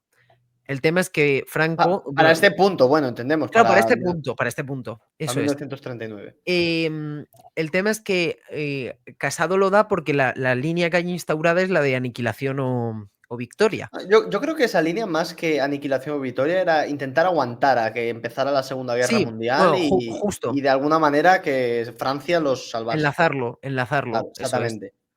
Y, y el tema está en que, bueno, con el golpe que se da en Madrid, comienza un proceso de negociación súper infructuoso porque Franco dice desde el minuto 1 que la rendición es incondicional Efectivamente. y así acaba. O sea, la ofensiva del Levante concluye y luego comienzan campañas aéreas para ya llegar a un momento que sea forzar la desmoralización, porque el ejército de la República tampoco puede defenderse con cazas, ya no hay defensa aérea que antaño, pues sí, más o menos, estamos hablando de aviones de los años 30, pero que Sí. bueno, ha ido perdiendo las reservas a lo largo de la guerra. La República, de todas maneras, lo lucha, quiero decir, no tiene un contexto ni mucho menos fácil prácticamente desde que la Armada no se presenta en el Estrecho de Gibraltar, ahí la guerra ya empieza torcida. Y tiene muchos factores que van muy en su contra, a pesar de que lo tenía todo bastante a favor Claro, en un primer momento. de primeras dirías: "Hostia, pues cómo coño hay que ser muy cazurro, ¿no?, para perder en estas circunstancias". Claro, el tema está en que, cuando tú ves los números es que el matiz tan importante de que se pudiera establecer un frente hecho y derecho, eso benefició muchísimo más al bando sublevado que al republicano. El bando republicano es, sobre todo en las primeras fases de la guerra, compuesto por milicias, una guerra de maniobras, en el sentido de guerra de campo abierto, de correr y esconderse, no es lo mismo que aguantar 2 semanas en una trinchera enfrente de un Claro. montículo, quieto, sin volverte Una loco guerra y asimétrica, ¿no? eso No es, es lo mismo que una guerra de, bueno, pues de más de de desgaste. frente, más claro. Mm.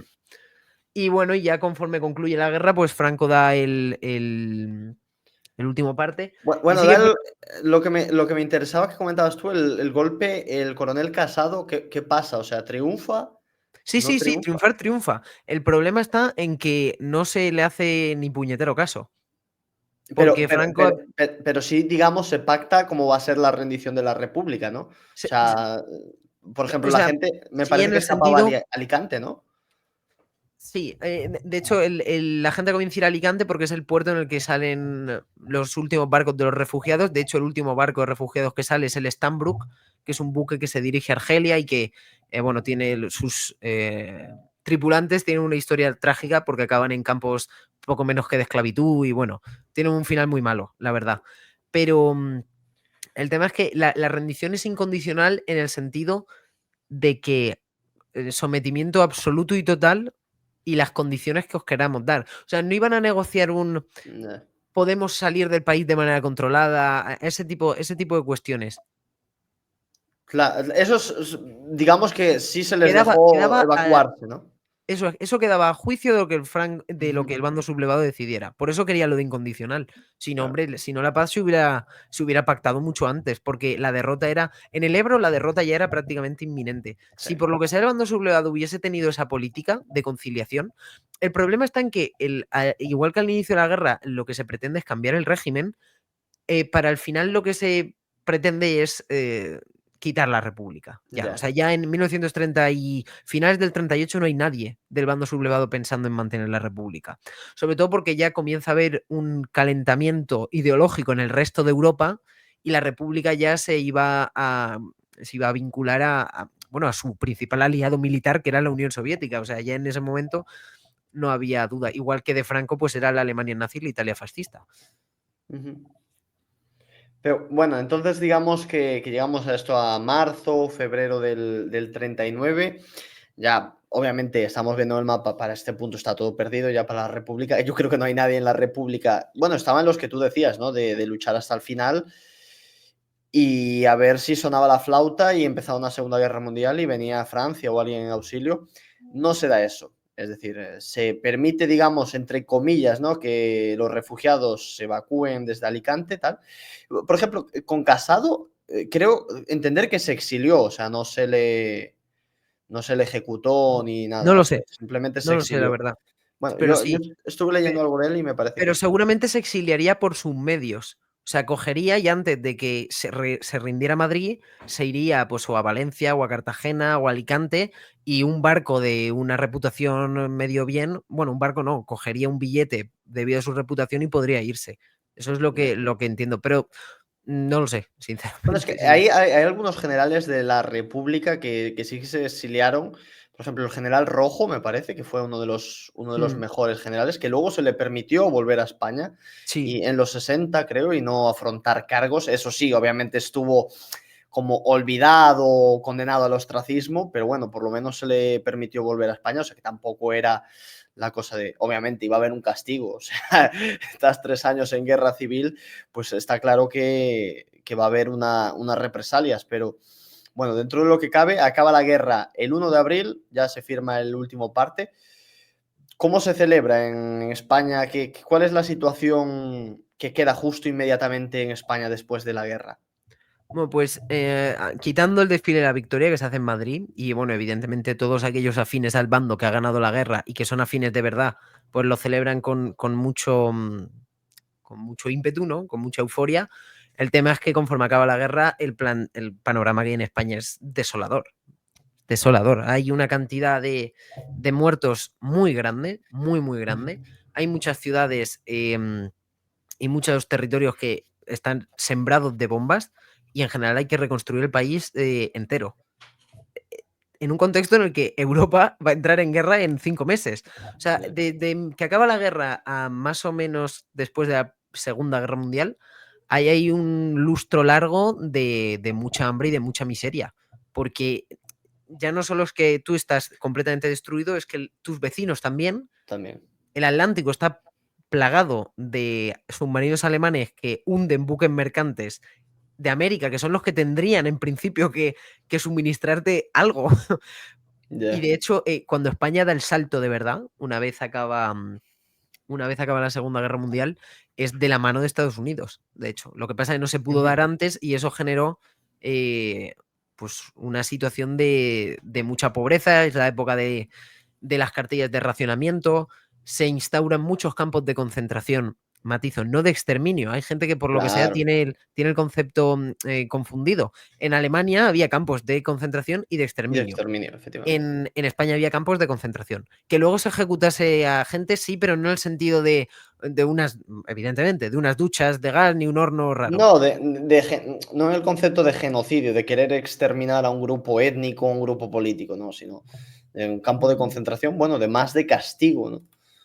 Sí, y bueno, hubo las condiciones luego para salir de esas cárceles había que vérselas y no hay que olvidar que mucha gente fue condenada, incluso condenada a muerte, mucha por combatir en el ejército de la República, muchas también por labores de sabotaje o filtración de información, pero sobre todo en los 2 años posteriores, del 39 al 41, que es sobre todo cuando Alemania está a todo tren con sus Ujú. conquistas en Europa, es decir, que la presión internacional sobre ti es nula, que puedes hacer en España poco menos que lo que quieras. Lo que quieras, em, Hay un nivel de represión considerable, pero considerable propio de alguien que gana una guerra ideológica. Es decir, si la República hubiera ganado la guerra, todo, pues bueno, hace indicar que se tal, hubiera dado un escenario similar. O sea, no efectivamente, es que me da la sensación que a día de hoy hay gente que considera que cuando uno gana una guerra está ganando una partida de Risk y no es verdad. efectivamente. No es verdad. O Esto sea, es el bando esto es ganador esto hay una anécdota, Álvaro, no sé si la conoces, cuando el general de la Fuerza Aérea Republicana se rinde, se empieza a celebrar con soldados y están allí tomando, con soldados sublevados nacionales, y llega uno de los generales del Ejército Nacional y claro, ve la escena, ¿no? Del máximo general, máximo jefe de la Fuerza Aérea Republicana, pues allí de fiesta, poco menos que con sus soldados, y dice, pero ustedes, esto no ha sido un juego, esto ha sido una guerra civil, ustedes van a pagar las consecuencias de esto, porque estaban como si no, aquí no hubiera pasado nada. Y no es así, claro, ha habido una guerra civil Eso muy es. importante. Y de hecho eso luego tiene un impacto. Hay un libro muy bueno que me gustaría que, porque a la gente si le interesa a alguien que se lo anote, que es este, que se ve al revés, pero ya lo leo yo, que es El Holocausto Español. Este libro que no es fino, precisamente, aquí se recogen las cifras de ejecuciones, tanto por parte del bando republicano como por parte del bando sublevado. Y hay un dato que es que solo hay 5 o 6, solo hay, salvo Cataluña entera, las 4 provincias catalanas, Alicante, Castellón porque lo he mirado antes, pero se me ha ido. Madrid, salvo eso, salvo esas 6-7 provincias, en el resto de provincias españolas fueron los sublevados los que ejecutaron más que los republicanos. En Castellón, Alicante, Cataluña y Madrid fue al revés. Fue la República la que ejecutó a más personas que los sublevados. Pero al final esto es normal, si miras el mapa, ¿no? Fueron Claro, las zonas que, es lo claro, que estoy diciendo, en el sentido de que al final es un ejército que gana y bueno, y es que se instaura un nuevo tipo de Estado por completo. Lo que pasa que es más doloroso en el sentido de que tiene un carácter civil, ¿no? Porque son vecinos y hermanos y es la realidad. Le pesa a quien le pesa. En Madrid hubo gente de 2 partes de la provincia que combatieron seguramente tú tendrías que atacar un sitio en el que probablemente o tú habías veraneado o habías estado el año pasado tranquilamente. Es un drama y no creo que la República asesinase 20.000 personas menos le quite todo el drama histórico de lo que es. O sea, el ejército sublevado mató más, sí, ganó la guerra. claro. Eso no los hace buenos, evidentemente, pero es que es una guerra civil. Yo esto lo comento porque no es el hecho de querer juzgarlo o no. O sea, yo no. Que lo que ocurriera en la guerra civil no implica que en España, imagínate, en 35 años, pueda haber una propuesta de una república conservadora, lo que sea, pero que no va vinculado. Ya. Y hay gente que lo vincula muy rápido. También es verdad que en la mayoría de ocasiones la, hola, disculpa. No, no pasa nada. En la mayoría de ocasiones la gente no es republicana, es segunda republicana. Y eso Ya, es normal eso es verdad también. es normal que tire para atrás, pero no creo que ayude. O sea, yo creo que si alguien quiere formar una república en España, que como sistema político es totalmente respetable, hay Estados Unidos, Portugal, Francia, hay que quitarse, es que no va a tener nada que ver. Igual que el PSOE de hoy no tiene nada que ver con el PSOE que combatió en la guerra, no, tampoco va a tener nada que ver, absolutamente. Y es un marketing horrible, horrible. Es que Pero eso que comentas tú de la gente no es republicana, es segunda republicana, es verdad, porque por ejemplo el tema de la bandera, en la primera república era la roja igualda era roja también, igualdad, porque esa era la bandera de España. Sí, claro. sí, además, el tema del morado tampoco es algo que se hiciera con maldad. Lo que pasa es que todo proviene de un error. El morado que se pone en honor a los comuneros de Castilla del siglo XV, no sé si es XV o XIV, por un estandarte que se encontró. Y el estandarte se descubrió que no era morado, era carmesí, que es un tono de rojo. O sea que si, aunque lo hubieran querido hacer en honor a eso, tendría que haber sido rojo igual. El tema es que, bueno, pues no fue, eso queda como curiosidad.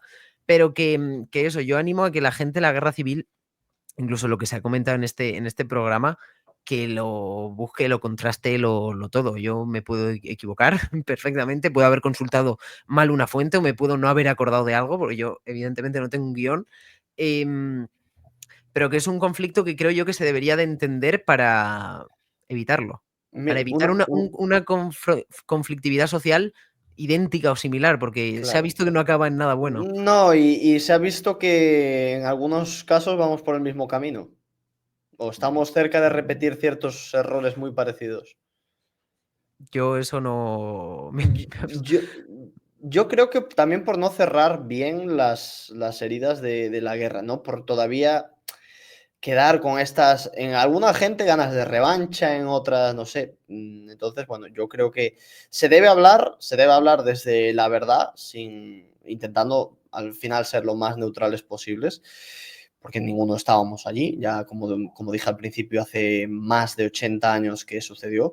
Pero te quiero preguntar también, para entender un poquito más también la guerra civil, ¿quién apoyó a quién? En el sentido de qué clases sociales apoyaron a la República, qué clases sociales apoyaron más al bando nacional, sublevado.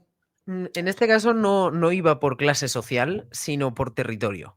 Es decir, bueno, económicamente el bando sublevado sí tuvo una ayuda incluso de terratenientes y propietarios españoles, y luego financieramente y a nivel militar, pues el bando sublevado, sus grandes aliados eran Alemania e Italia, y en el caso de la República, la Unión Soviética. Y México es el otro país que también envió ayuda militar, lo que pasa es que queda ahí un poco en el limbo, pero sí lo hizo, lo que pasa es que lo hizo desde América y no desde Europa. Y luego la República pues contaba también con las brigadas internacionales. Pero a nivel de combatir, tú ten en cuenta que un golpe militar en la ciudad que sea, ¿vale? Todos los territorios estaban ocupados por todo tipo de clase. Sin embargo, luego el frente es uno y es estático. Si eres de la provincia de Segovia, te toca combatir, seas rico, bueno, seas rico o pobre, no. Seguramente en aquella época, si tenías capacidad adquisitiva, te podrías librar de alguna manera.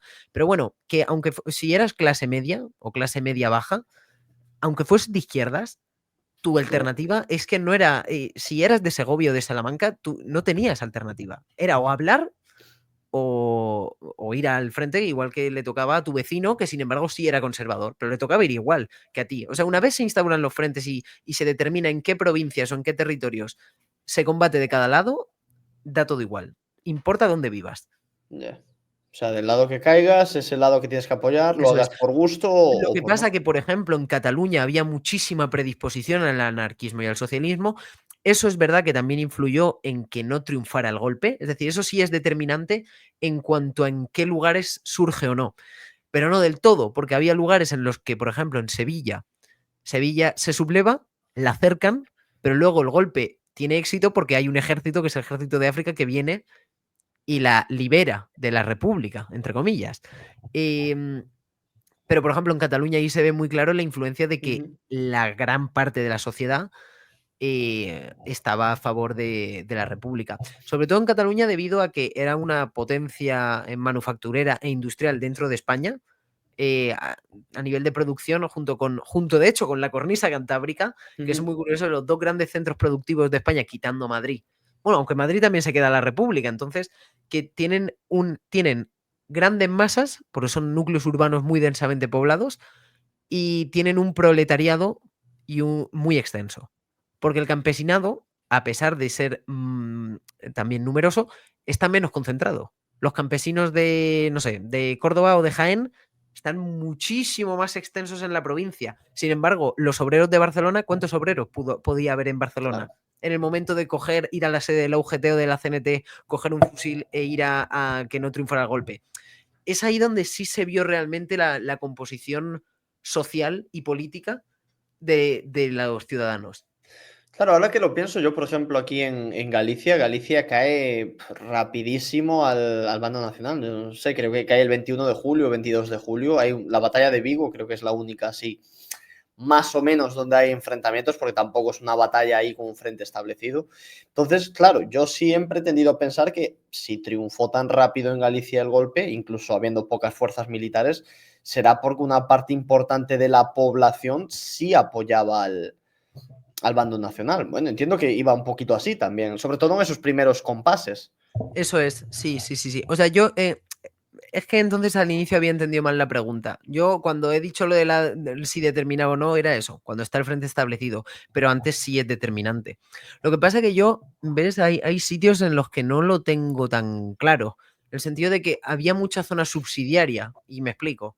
Yo soy de Elche, ¿vale? Ujú. Entonces, es probable que Elche en aquel momento dependiera o no la sublevación aquí si triunfaba en Alicante, que es donde sí habría una. Entonces, no sé, es determinante, pero en ciertas regiones, ya te digo, que están muy densamente pobladas o simplemente que hay una mayoría abrumante, o sea, que ni se cuestiona. Yo desconozco si en la provincia de Alicante siquiera había cuestionamiento. Ahí seguramente si mirásemos el mapa de las elecciones de 1931 nos podría dar una pista, Ujú. seguramente, de más o menos los territorios como de conformados estaban. Porque, por ejemplo, en Madrid la sublevación, la apuesta que se hace por la sublevación es importante, pero acaba fracasando porque la gran mayoría de madrileños, incluido parte del ejército que está acuartelado en Madrid, logra que no triunfe. Entonces eso depende. Y tan depende en el sentido de que seguramente hubo ciudades en las que la mayoría de la población no estaría de acuerdo. Por ejemplo, Toledo, pongamos el caso de Toledo. En Toledo realmente el éxito de la sublevación es un asedio con donde hay 1000 sublevados. Sí, Y sin minúsculo. embargo, como la toman los sublevados, pues ya está. Éxito en la sublevación de Toledo. Ya. Pero no es así del todo. Seguramente habría Sí. que pensar, ¿la población entonces de Toledo apoyaba o no apoyaba el golpe? Porque durante el desarrollo de la guerra no les quedó otra.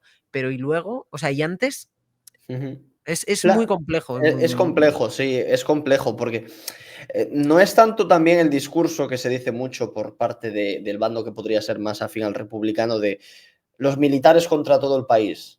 No. O No, sea, ni o menos. socialmente, prácticamente todos los partidos de derechas de la República se Cuando pusieron en hay el un bando. Cuando hay un tercio del país que se te subleva, es porque no es solo por los militares, hay una Claro, implicación civil clave. En algunas regiones sí, en otras menos. claro. Pero que hombre, sin ir más lejos, lo que comenta al inicio, de que en África no se queja nadie porque conforme se ocurre la sublevación, la República bombardea el norte de África. Entonces la población del norte de África, que tampoco era, o sea, que no eran españoles letrados en el sentido de que son muchísimo más influenciables, pues ahí la población, por ejemplo, es determinante. Tú imagínate si en el momento en el que se subleva la población, el ejército de África, las tribus rifeñas se hubieran puesto como en la guerra del Rif. Simplemente con que hubiera habido un retraso de 2 semanas, ¿eh? Con que se hubieran confundido un poco de lo que iba la película, la Armada quizás sí se hubiera presentado en el Estrecho de Gibraltar, la República se hubiera podido organizar, desde luego la ofensiva de Mola no hubiera funcionado porque el ejército de África hubiese estado combatiendo en África antes de pasar a la península. O sea, sí fue súper condicionante. Que la población civil habilitó, parte de ella, un golpe exitoso, eso Hay, también. hay también la legión y los regulares tenían un gran componente africano también. Claro, claro. No, no, es que son unidades curtidas en la guerra de África. Igual que el ejército de África, exactamente igual. Y mira, ya vi el general este que te decía, Mohamed Ben Misiain, el único general marroquí que, bueno, pues que alcanzó el grado de general.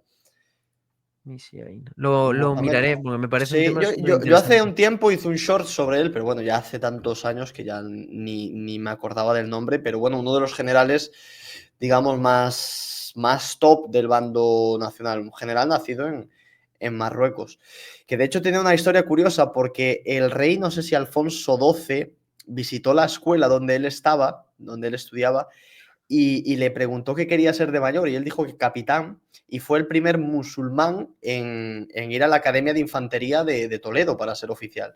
O sea Fíjate. que sí, sí tiene una Da historia para bastante. vídeo, ¿eh? Sí, La historia esta. yo hice un pequeño short, pero bueno, quizás da para Quizás vídeo también. te quito la idea que Toda me tuya dejas la si idea. no, si no. Al final es lo que digo yo, la información es de todo, ¿no? Es que a veces me dicen, no, es que este vídeo lo subió hace 15 años otro tipo, ¿vale? Pero es que la información está ahí, yo también podré hacer Sí. vídeo de eso, Y ¿no? hay veces que en actualidad, por ejemplo, en la actualidad militar, si la ofensiva de moda es la ofensiva de, no sé, Kiev, Claro, exactamente. pues es la ofensiva de Kiev aquí, en China, en Claro, Pekín, y para mí, para ti, para quien sea. claro, para todos. Mira, te quiero ya preguntar para cerrar un poco el programa. Para ti, ¿cuáles fueron las claves de la victoria nacional sublevada y las claves de la derrota del bando republicano? Mm, vale, a Entiendo que ver. son muchos factores, ¿no? Sí, Pero pero bueno, bueno, los vamos a intentar principales. agrupar un poco. Ujú. En cuanto a la República, el primer error garrafal, el tema de la Armada. Yo de verdad que no me lo explico y hubiera complicado muchísimo más las operaciones de lo que parece. No le sacaron Em, provecho a la Armada, vaya, claro, sí. el primer error, no sacar provecho a la Armada. Luego, el segundo error de la República, que no es tanto un error, sino una debilidad intrínseca de su estructura militar, es el tema de las milicias. O sea, otro motivo de la posible derrota es Pero ¿cómo el decirlo? tema de las milicias, ¿te Eso, refieres a...? la desorganización, la Efectivamente. desorganización militar. La desorganización militar, sobre todo al inicio de la guerra. Em, Luego, una división política muy importante, porque la división no estaba solo en el frente, sino también en el Congreso y en los órganos de poder, digamos, en el bando sublevado hay un mando único, conforme muere Sanjurjo y luego Mola, que muere, por cierto, en otro accidente aéreo, y ya se escoge a Franco.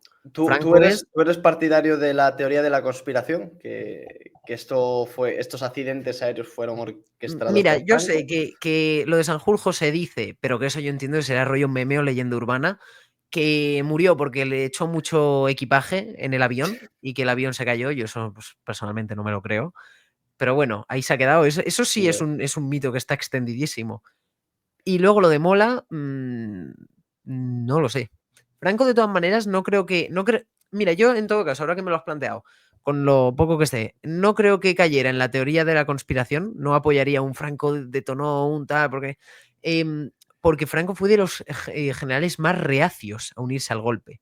Más reacio. De hecho, se une precisamente con la muerte de Calvo Sotelo, que no sé exactamente ahora en qué fecha fue, pero fue muy, muy pocas jornadas antes de. Cuando Ujú. Franco da el OK, da el sí, a partir de ese momento es cuando ya se aceleran las operaciones para poder coger y comenzar el golpe. Principalmente porque Franco era el gran director del ejército de África. Mira, el Y 13 de era julio, el 13 de julio pues murió Calvo fíjate, Sotelo, o sea, pues 5 días fíjate, antes del 4 o 5 días. inminentemente. Ujú. Entonces, no creo precisamente que tuviera ese afán ya que no lo había demostrado antes. O sea, y sobre todo cuando Franco coge el mando, ya te digo, no me acuerdo exactamente de cuándo muere Mola, pero por eso entonces es cuando está haciendo la transición de idea de golpe de Estado a guerra civil larga, de golpe a guerra. Entonces, no sé, Ujú. yo no creo en la teoría No, de la... Yo lo que por el momento puedo afirmar con certeza es que Mola murió en un accidente aéreo en la ofensiva de Segovia. Eso es lo único. lo que se Si puede hubo afirmar, conspiración o no, exactamente. ya no tengo ni idea. Bueno, Ah, pues, y bueno, pues seguimos, sí, con los continuando, motivos. esto es.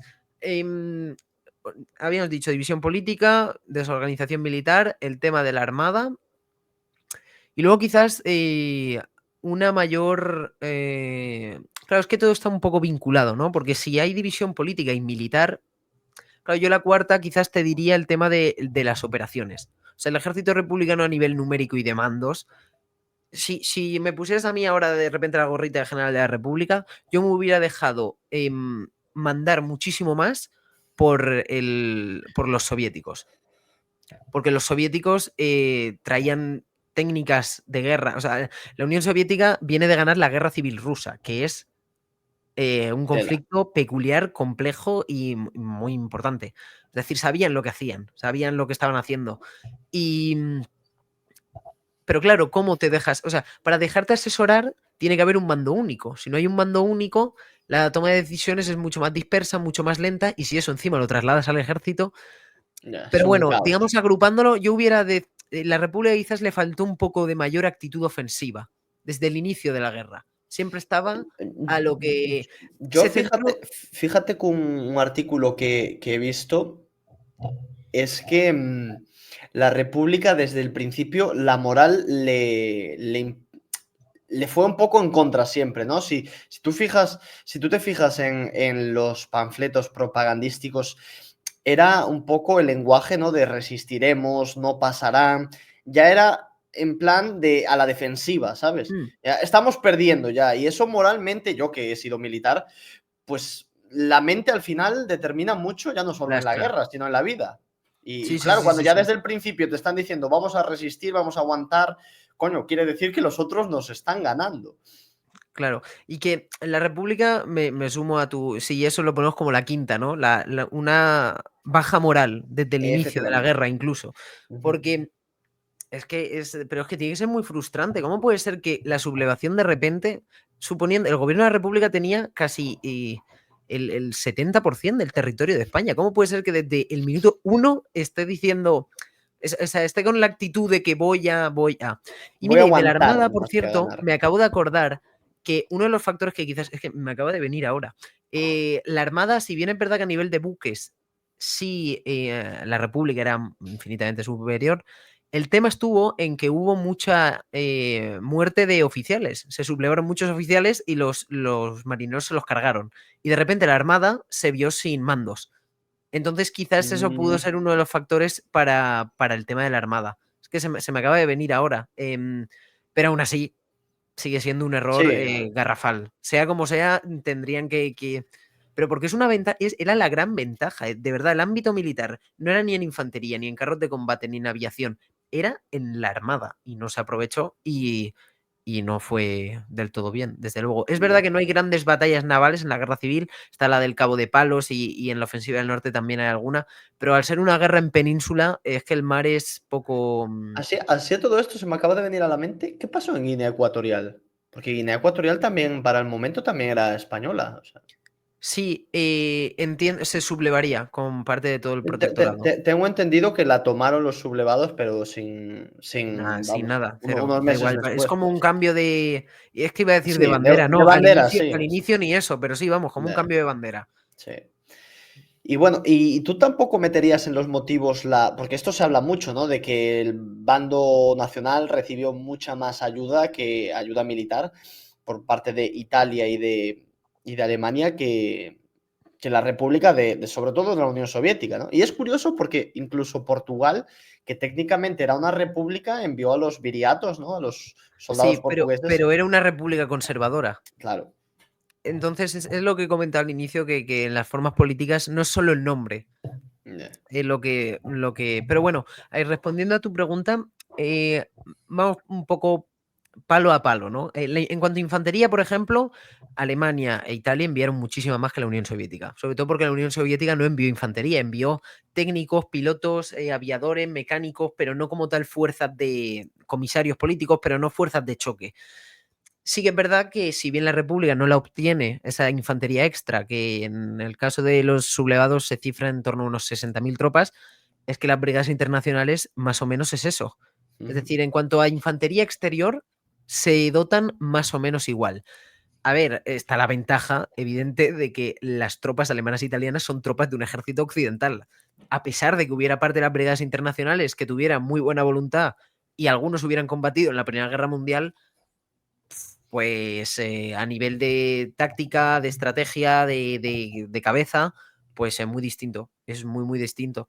Em, Sí, luego, doctrina también, ¿no? y Porque doctrina, estas tropas iban mucho más alineadas con el ejército nacional y lo eso otro es. no dejaban de ser más milicias, ¿no? Más milicianos. Fíjate, las brigadas Sal- internacionales Sal de una tuvieron diferencia. menos carácter de ese estilo, pero porque estaban organizadas por los soviéticos. Ujú. Porque la Comintern, que bueno, no tiene por qué ser rusa, pero que en este caso sí estaba dirigida y todo desde la Unión Soviética. Entonces era como la parte que la URSS enviaba no exactamente, pero bueno, era como la parte soviética de infantería. Pero luego, en cuanto a carros de combate, es verdad que los sublevados recibieron más, pero no de mejor calidad que los T-20. Pero no, vamos. De hecho, Franco da la orden de que los T-26 no se destruyen, se capturan. Y ¿Qué, captura. qué hacía de este tanque? Porque, sobre todo si lo comparamos con el T-34, con el IS-2 y todos estos que vienen un poquito más posterior, ¿qué hacía de este tanque tan especial para que eso, que Franco dijera, da igual la cantidad de bajas, hay que capturar los Mira, dos tanques? factores. Uno, potencia de fuego, dos, blindaje. Que parecerá una chorrada, pero Ah, si tienes esas dos cuestiones superiores al enemigo, tu capacidad de resistencia, de moral, Imaginaos una columna, ¿vale? Una columna de carros italianos y un T-26. Y disparan los italianos y el T-26 no le hacen apenas nada, porque para empezar tienes que acertar. Pero el T-26 a la primera que te da te destruye un blindado, uno entero. Ahí la moral en cuanto a blindados también baja. Y no es tan fácil, y tú lo sabrás evidentemente, no es sencillo maniobrar un carro de combate teniendo el de delante que está destruido. O peor, imagínate si te destruyen el de atrás. Entonces, era mucho más fácil destruir un carro de combate lanzando una unidad de infantería que tirar una granada dentro o que arrojara no sé, otra granada a las orugas. Eso lo hace la infantería. Eso es complicado porque ya si dependes de disparar desde otro carro, ya el blindaje, si tu cadencia y tu potencia de fuego no es suficientemente alta, pues ya puedes disparar un rato que vas a tardar en destruirlo. Y luego la maniobrabilidad, la potencia, eran carros excepcionales. De hecho, el ejército en la base del Goloso, en Madrid, hay muestras de claro. T-26, pero es que durante la guerra civil el ejército sublevado usa T-26 también. Por eso, porque es que es el mejor carro A del nivel de momento. tanques, ¿qué recibieron los sublevados? El Panzer I, ¿no? Y el Panzer 1 y Panzer II. Panzer 2. hacer un Sí, impacto. y luego tanquetas italianas que Bah, eran lo peor del mercado. el mítico L-33, Eso este es. pequeñísimo, ¿no? Eso, y muy fino en cuanto a blindaje y todo. Entonces, claro, el T-26 se los cepillaba. Ya. Y respecto a eso, en combates en tierra, luego, en cuanto a aviación, había. En cuanto a cazas, había una más o menos igualdad, aunque yo creo que había una ligera superioridad soviética con el Polikarpov Sí, ostras. respecto a los aviones alemanes, pero ligera. O sea, que podríamos hablar de empate técnico O sea, fácilmente. en cantidad, ¿no? No, en calidad, Ah, en en calidad. cuanto a los aviones, en cuanto a los cazas. Ostras, Yo y creo eso que que eran. el Polikarpov tampoco era la gran cosa Sí, soviética. pero en comparación con los cazas italianos y los alemanes, pues no era. Es que Alemania, en 1936, la guerra mundial, aunque está cerca, a nivel industrial, aún hay muchos modelos que se tienen que hacer. Y bueno, y Alemania no Claro. envió sus mejores aviones, igual que no envió sus Esta mejores. esta es una duda que yo tengo ya desde hace bastante tiempo. ¿Tú sabes si Alemania envió los Bf-109? No tengo ni idea, vamos, lo podemos comprobar en directo. No tengo ni Porque idea. a mí me suena de que ya por esa época estaban operativos y ya algunas unidades los tenían, pero no sé si. El mes. Sí, el Sí, Messerschmitt, que es el más. sí, sí participó. Así, pues En- ese yo creo que era top, era el más top de todos los aviones que pues la en guerra. su momento, a nivel de rendimiento, al nivel del Polikarpov. Creo, Vale. creo. Vamos a ver, que Ujú. si sale uno ahora y me dice que no, pues No, me lo no, creo también. yo te diría que el Bf-109 es Es superior. muy superior además, porque, Pues bueno, entonces, Eric Hartmann se cargó a 350 pilotos soviéticos, una una bestialidad en este barbaridad. avión. Sí, sí, Sí, sí. sí, sí, sí, sí. Pues entonces invertimos las tornas. Pues, o sea, la tesis, digamos, es la misma. Pues el alemán es ligeramente superior, pero que el Polikarpov podía competir. Ujú. Perfectamente. Sin embargo, es que quizás lo veo un poco así porque yo donde le veo la fuerza de verdad a los alemanes en el aire son con los bombardeos y con Ah, vale. los italianos. O sea, dentro de Ujú. la flota aérea que envían, son mucho mejor. Quizás, fíjate, son mejores los dos, tanto los cazas y todo, pero como realmente donde destacan es en los bombarderos, bombarderos, por Dios, que no sé hablar. Ujú. Los bombarderos alemanes y los italianos son de hecho los que se encargan en la ofensiva del norte, pero bueno, en la ofensiva del Levante tiene un papel también súper relevante, los bombardeos a Madrid son las grandes armas y de hecho parte de ellos se utilizan para cruzar el estrecho, eso sí es, en ese aspecto tampoco tiene competencia. Ujú. Y bueno, ya hemos visto la armada, hemos visto un poco la infantería, los tanques. O sea que realmente a nivel ayuda exterior, más o menos podemos decir que estaban bastante igualados, ¿no? Cada uno. Numéricamente es cierto que los sublevados consiguieron más, Ujú. pero a nivel quiero decir, a nivel de fuerzas, la República ni le enviaron 2 tanques ni Claro. recibió 1000 hombres. O sea, recibió una ayuda exterior buena. Que no, Y la, no es lo que se suele decir, ¿no? De que casi no recibieron ayuda ni. pero y que vamos a ver que el ejército de la República tiene la mayoría de todo, de prácticamente todas las divisiones del ejército al comienzo de la guerra. Lo que pasa es que las va perdiendo. Pero no parte de. Que la República parta de una situación de desventaja militar, eso no es así. No, Que claro. luego durante el desarrollo del conflicto es verdad que los suministros van variando porque no es lo mismo que tu ejército esté defensivamente muy exitoso, por ejemplo, como le pasó a la República hasta mediados del 37, o que tu ejército esté en una ofensiva súper clave como el bando sublevado del 38, los flujos de suministro varían.